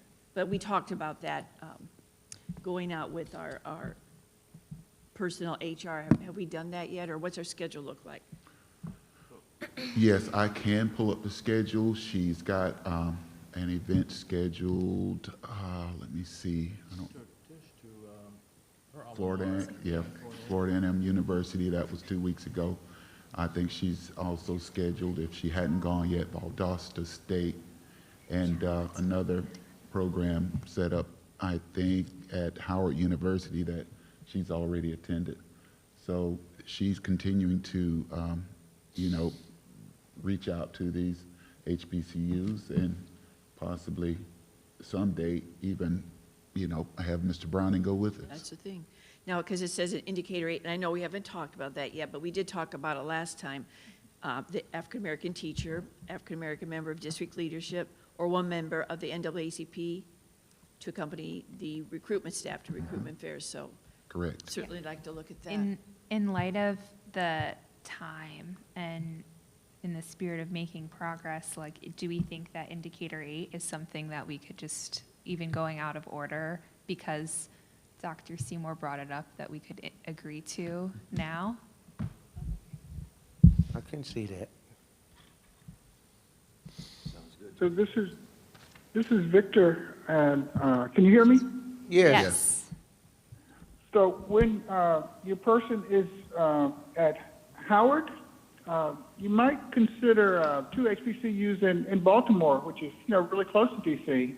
One is Morgan State, and the other is Coppin. Just a thought. Yes. Yeah, and they right there together. Right, and not too far from that would be, my alma mater is Delaware State I was University. thinking the same thing. Yeah, that's the best. Oh, yeah. Yeah. Thank you, Victor. That's, Thanks, you Victor. can kill 4 birds with one Right there, stone. just up here. And Dr. Moore, the travel costs and expense wouldn't be that much different because you got 4 major colleges right there. I don't think indicator, I don't mind doing it, it's just not the indicator isn't evaluating the joint plan. It's more of an action. So doing it as a strategy to have folks come in and work with us is sure, but it's not a, Yeah, I mean, I do think that the last section, or the last sentence says, in an effort to achieve this objective, the school district will utilize appropriate strategies in attempting to recruit and employ African-American teachers and other instructional staff, including, without limitation, the following strategies. And within that strategies, it's identifies many of the different, it identifies continuing to recruit at HBCUs outside of Florida, and is reflective of our discussion last month about including African-American teachers and other community members as an important recruitment tool, because the Section 3 noted that the plan would include without limitation. I think that this is a good opportunity for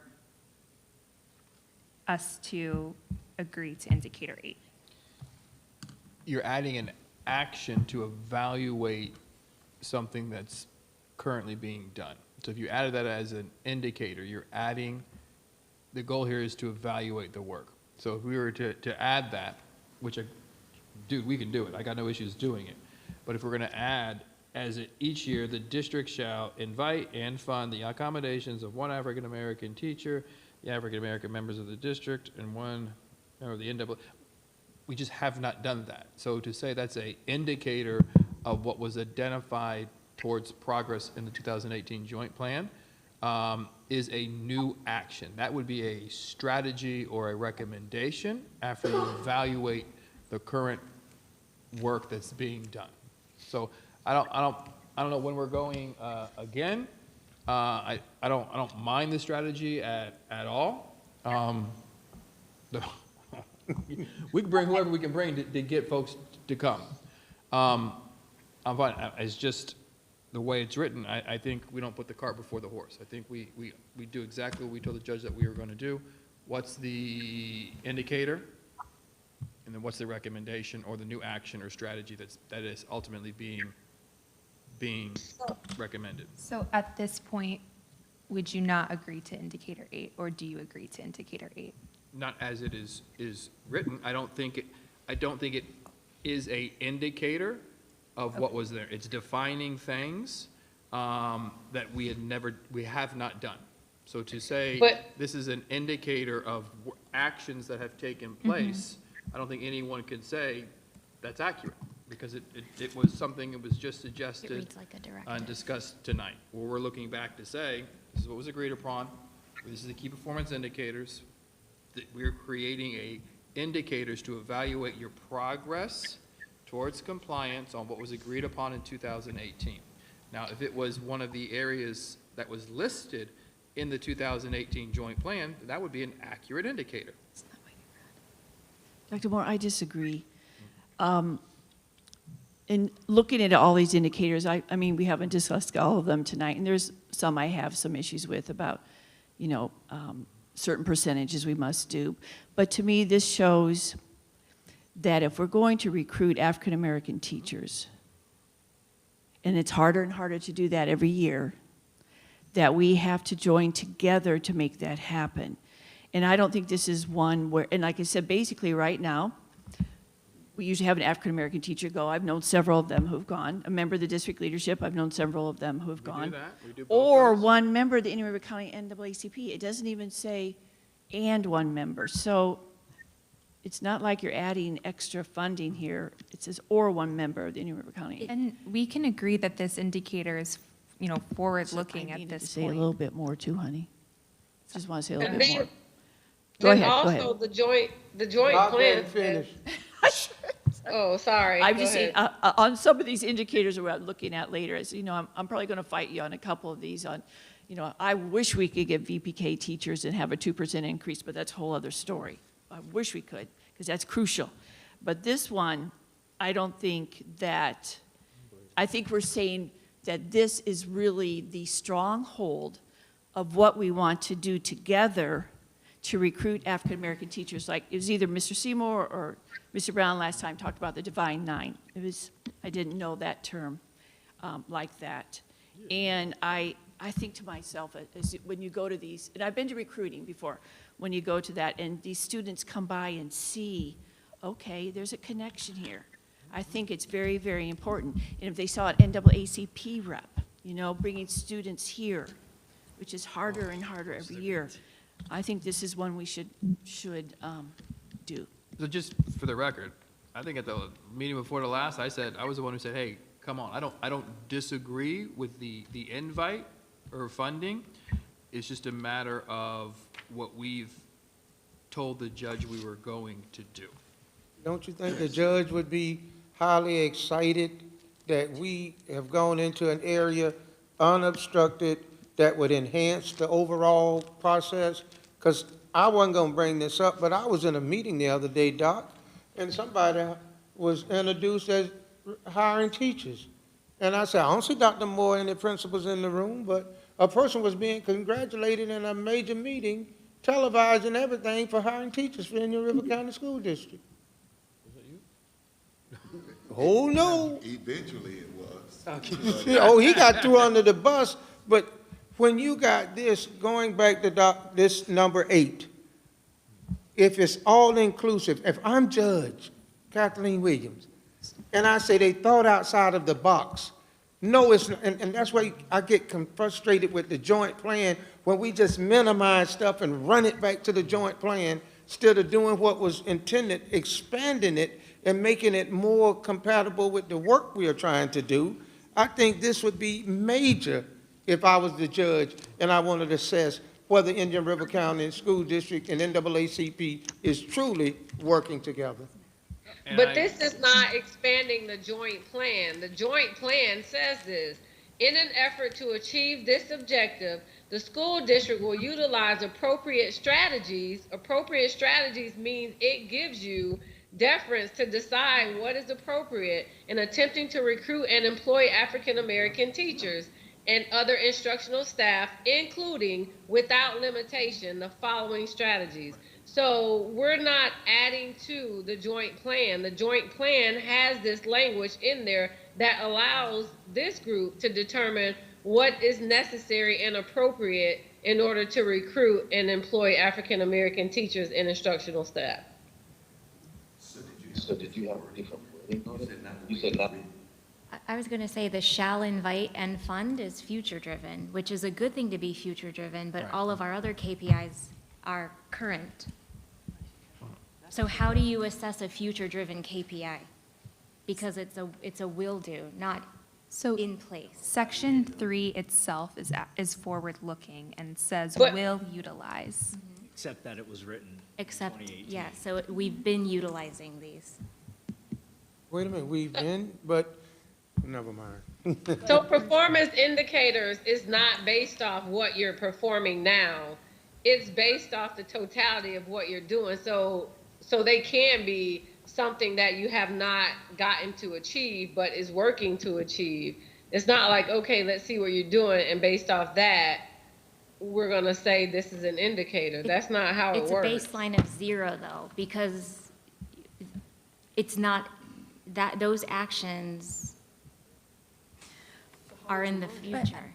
Maybe I'm misunderstanding, but it seems like so much of what we've been doing is being forward-looking. For example, the mentorship program, we're saying mentors, teachers will be in the plan. That contemplates the future.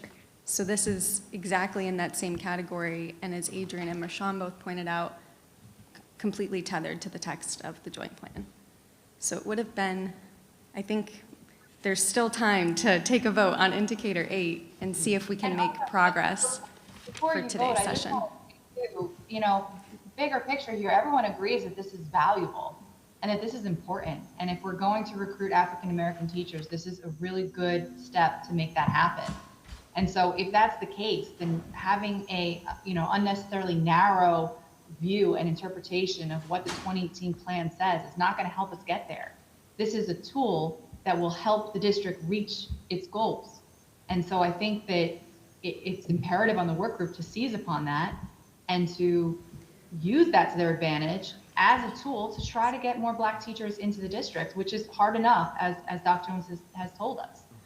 And so I don't, you know, I think we need to think about what the objective is and how do we get there? How does the district get there? You know, let's keep the forest in mind here. And the district always talks about collaboration and NAACP going in the community and speaking to the work that they're doing. This is a perfect way to collaborate and for the NAACP to see the efforts for recruitment and be able to speak on that when they're in the community. I do see a few nods across the table.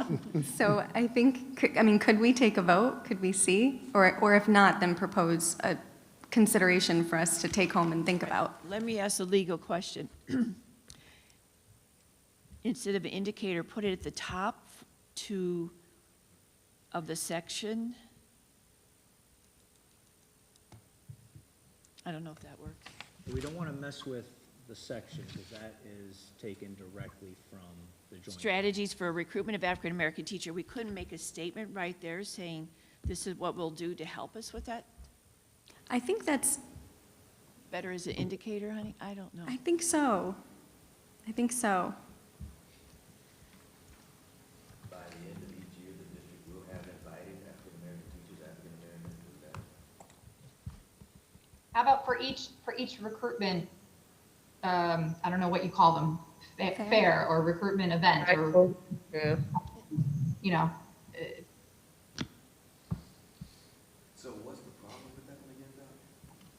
The only problem is not the invite. It's not being, it is a forward, you referenced the things with mentoring. You can go back and evaluate, did we do those things? What about recruiting? Will recruit? I have no issues with recruiting. I had no issues with inviting anybody. I got no issues saying from the first time that I said, y'all come with us. No issues with that. But when we're creating a metrics to evaluate progress, and you're putting statements in there that we openly acknowledged have not been done yet, it's I think we were just invited. I think Dr. Seymour just invited us. I think I thought that was an invite.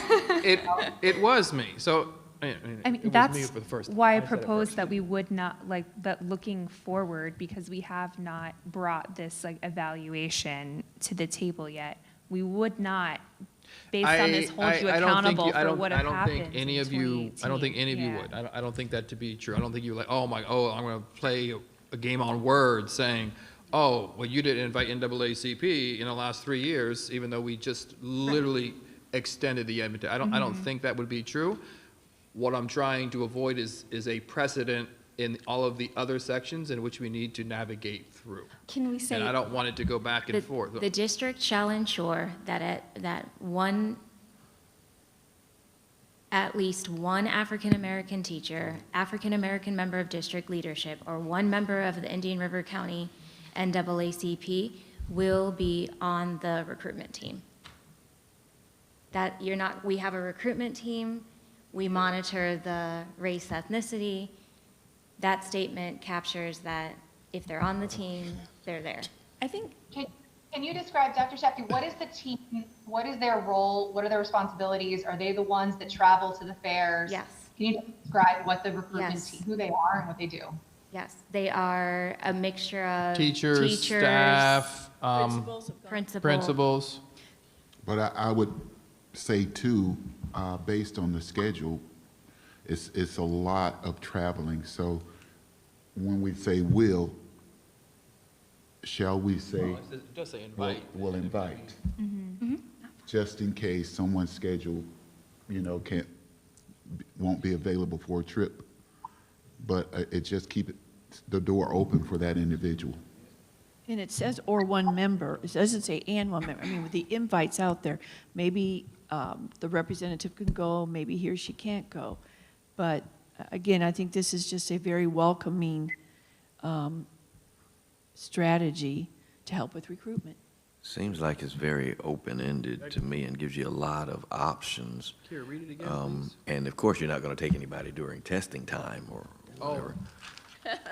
So, Does the recruitment That's pretty team much just? all year long now, thanks. And you said change shall to Yeah, will? I couldn't We can't hear hear you, your statement, Jody. Jody. Does the recruitment team, does the entire team travel to these events, or do a select number of individuals from the recruitment We're team? it travel depends to on the And event the reason I ask because is because I love Dr. Shafty's idea of having an African American representative on the recruitment team, and I think that should happen. it But I depends. also think it's very important and would be advantageous to the district to have an African American representative attend Do the we have fair. the right ones? It depends on the recruitment event. They will say, for this event, the registration covers 2 attendees. If you want to add more, there's a cost of $50 plus each attendee you want to bring. So there's a balance of parameters that whatever the recruitment fair is. If it's virtual, there's no, you just have a registration fee to participate. However, if it's a face-to-face event, they limit the number of people. You're like buying a ticket, and with the ticket, you get 2 people for that ticket, or you have to pay for additional. so could we say then instead of each year, with the concern that they have, and just say, in the 2022 school year and thereafter or something? And then just keep the rest of it? Was that? The district's recruitment team will compose of, something about offering at least one of those 3 people to serve on the recruitment team. Those 3 classifications we have in there.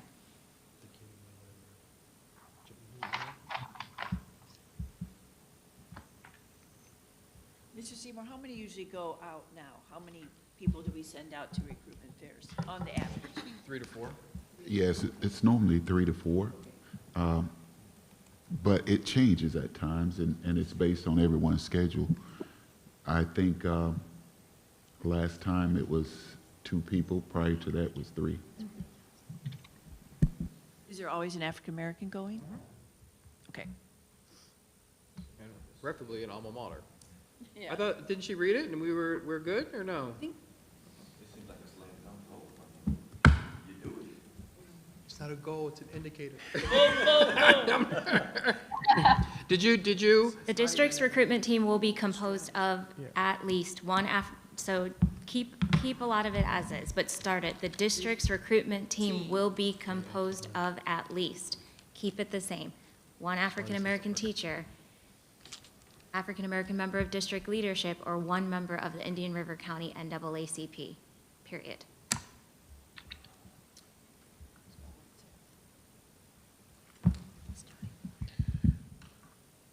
At 7:45, you thought we can do this in. Did we get one?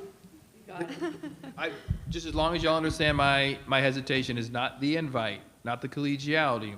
It was setting a precedent where we're putting things that are future focused, that isn't allowing us to accurately define where we are in terms of progress, which will help us accurately define what would be next steps. I understand. She already got, Oh, she go was ahead. gonna read the I wording. was just going to say, I understand your stated concern. I think I'm going to stand by for tonight, at least, my objection that this is within the context of the joint plan and that it fits into our discussions about forward thinking in terms of recruitment, in terms of mentorship, and in terms of the other section of the joint plan that we've prepared KPIs for. So we can't vote on it? I thought we were gonna vote on No, I it. think we're good. I think Yeah, I we're think good, approved. I think it's been I just don't approved, agree. just, I don't agree with what you said. but Maybe you and I can arm wrestle over this, because I don't think, I'm hearing exactly what Dr. Moore's saying, and I'm not speaking because I can't say it any better than he can, but I don't think you're speaking the same language. So in the interest of time, maybe it's a discussion lawyers can have offline.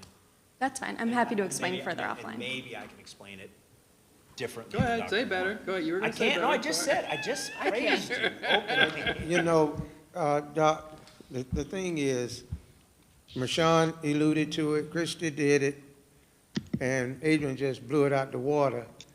We are in this moment, and the joint plan allows it. But I want to look at you with this, and you stated your objections, but you're looking at the possibility of this leading to something somewhere further down the line. But if it turns out to be that this is positive, and we can get to a point where we can debate on the next one and come to a rationale, win some, lose some get rained out. But as long as we are doing it for the right purposes, for these children, for this district, for a DSEG order that's just been sitting here and being minimized, I think it's worth the gamble. I think it's worth to think outside of the box, operate outside of the box. And me personally, I have an objection to letting lawyers do it. We have sat here and agreed that we're gonna make Section 8 relevant. And I don't think it's where lawyers in this particular moment can go and say, this is how we're gonna do it. The group has said, we want it, let's word it where we all got it, and then let's move on, instead of saying, okay, we're gonna do this, that's me. I don't disagree with anything you said.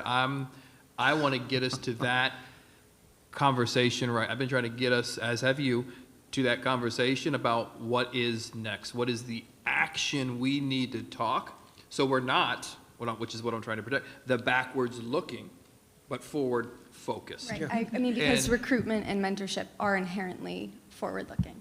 Yeah. Yes, but you're. I do think, though, if it's okay, I just want to make sure before we move forward that, can we just make sure that we voted? If Dr. Shafty, can you read what we voted on and just confirm that Didn't we say it we was didn't have, approved? we said we would go with consensus, I think. Consensus. consensus. Yeah, Or- I think- But can you I don't- repeat we wouldn't- for One- what we have yeah, I wanna consensus add- on? Are you going to read it? Or what do you have to do? The district recruitment team will be composed of one African-American teacher, one African-American member of district leadership, or one member of the Indian River County NAACP, period.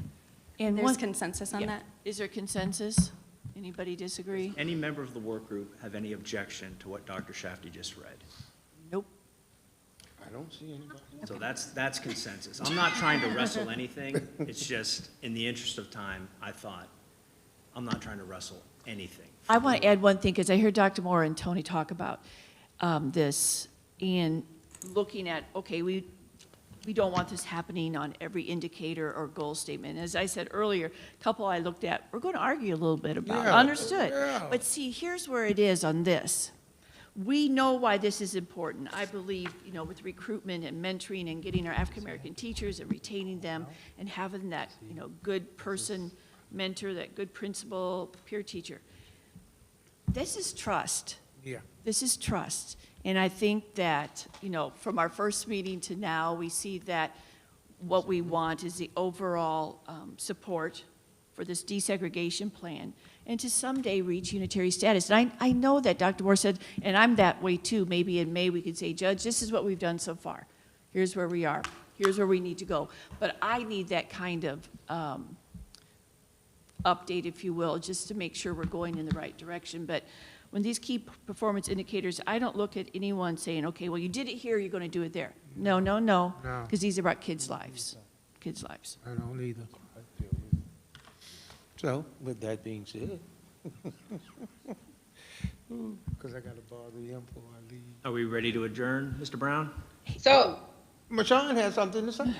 Yeah, so I was gonna ask about the language saying being a part of, you think that saying being a part of the district recruitment team is better than to accompany the district recruitment staff to recruitment fairs? And the reason I say that is because, like, I don't want later on there's an issue with saying that they're a part, the NAACP is a part of the team when they're not employed.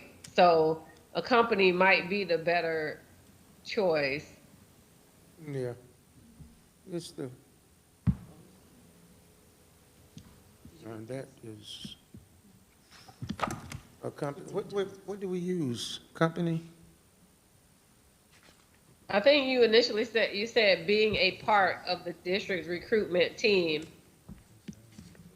Yes, that's what she said. You say a company is something you want in there? Yeah, so the original was, or one member of the Indian River County NAACP to accompany I understand what you're saying. SDIRC recruitment staff to recruitment fairs. I hear So what you're maybe just saying. say, instead of being a part, accompany SDIRC recruitment staff. I hear what you're saying. We could say one African-American teacher, African-American member of district leadership, or one member of the Indian River County NAACP will accompany School district in your River County. SDIRC staff, or something. Right. I understand Got what that you're long, saying. deep- Yes, It doesn't change, it just enhances it. yes. I still got my hands behind my back, so we have a consensus. That makes sense. Have we considered, I know we have our meeting scheduled, but have we considered doing a one-dayer just to knock it out sometime? Yes, we have, Okay. and we're amenable to. Okay, so when's our next meeting scheduled? And I know that's going to take a lot to get on everybody's calendar. And I'm sorry, but I just want to make sure I'm understanding what you and Rashawn just discussed. She's saying, she's speaking to the fact of what if there is concern that NAACP is not a district staff member on the district recruitment team. So by saying that either of those definitions will accompany, it accounts for it. Rather than making us a part of the team. So We all, but One African-American teacher, African member of district leadership, or one member of the Indian River County NAACP will accompany SDIRC staff to recruitment fairs. And that's what you guys, that's what we've agreed to. Yes. And there's consensus on that? Yes. Okay, thank you. Great. So when's our next meeting? April 19th. Maybe April 19th, we can set a date. I gotta make sure I have it on. the fair is the 18th. Right there together. How, how does it look for you, Kevin? I have something on the 22nd, but the 19th. Maybe on the 19th, then we can look at a one-day or something after the 19th. Yeah, they twisted. I'm not saying set it now, but I know our calendars are really busy in April and May. So for the 19th? So 19th, we're on at 6. Ladies, the 19th? I just have to, Jody, does the 19th work in light of our argument? Our argument's the next week. Oh, wait, you're on mute? Jody, hello? It looked like they froze. Oh, you can't hear me. I said yes, our argument is the 25th. Okay. So we're going the 19th. Yes. And then Okay, maybe we can talk about a one-day 19th. or after that. Matt, shall I send you a copy of the flyer so the whole team gets it? Yeah, that's fine. Okay. Yeah. I've got it. So the 19th from 6 to 8 in this room. Yep. And then we will confer about doing a full day. All right. Mr. Brown, are you okay with adjourning? Yes, sir. All right, we will adjourn. It's 8:24 PM. Thank you, everybody.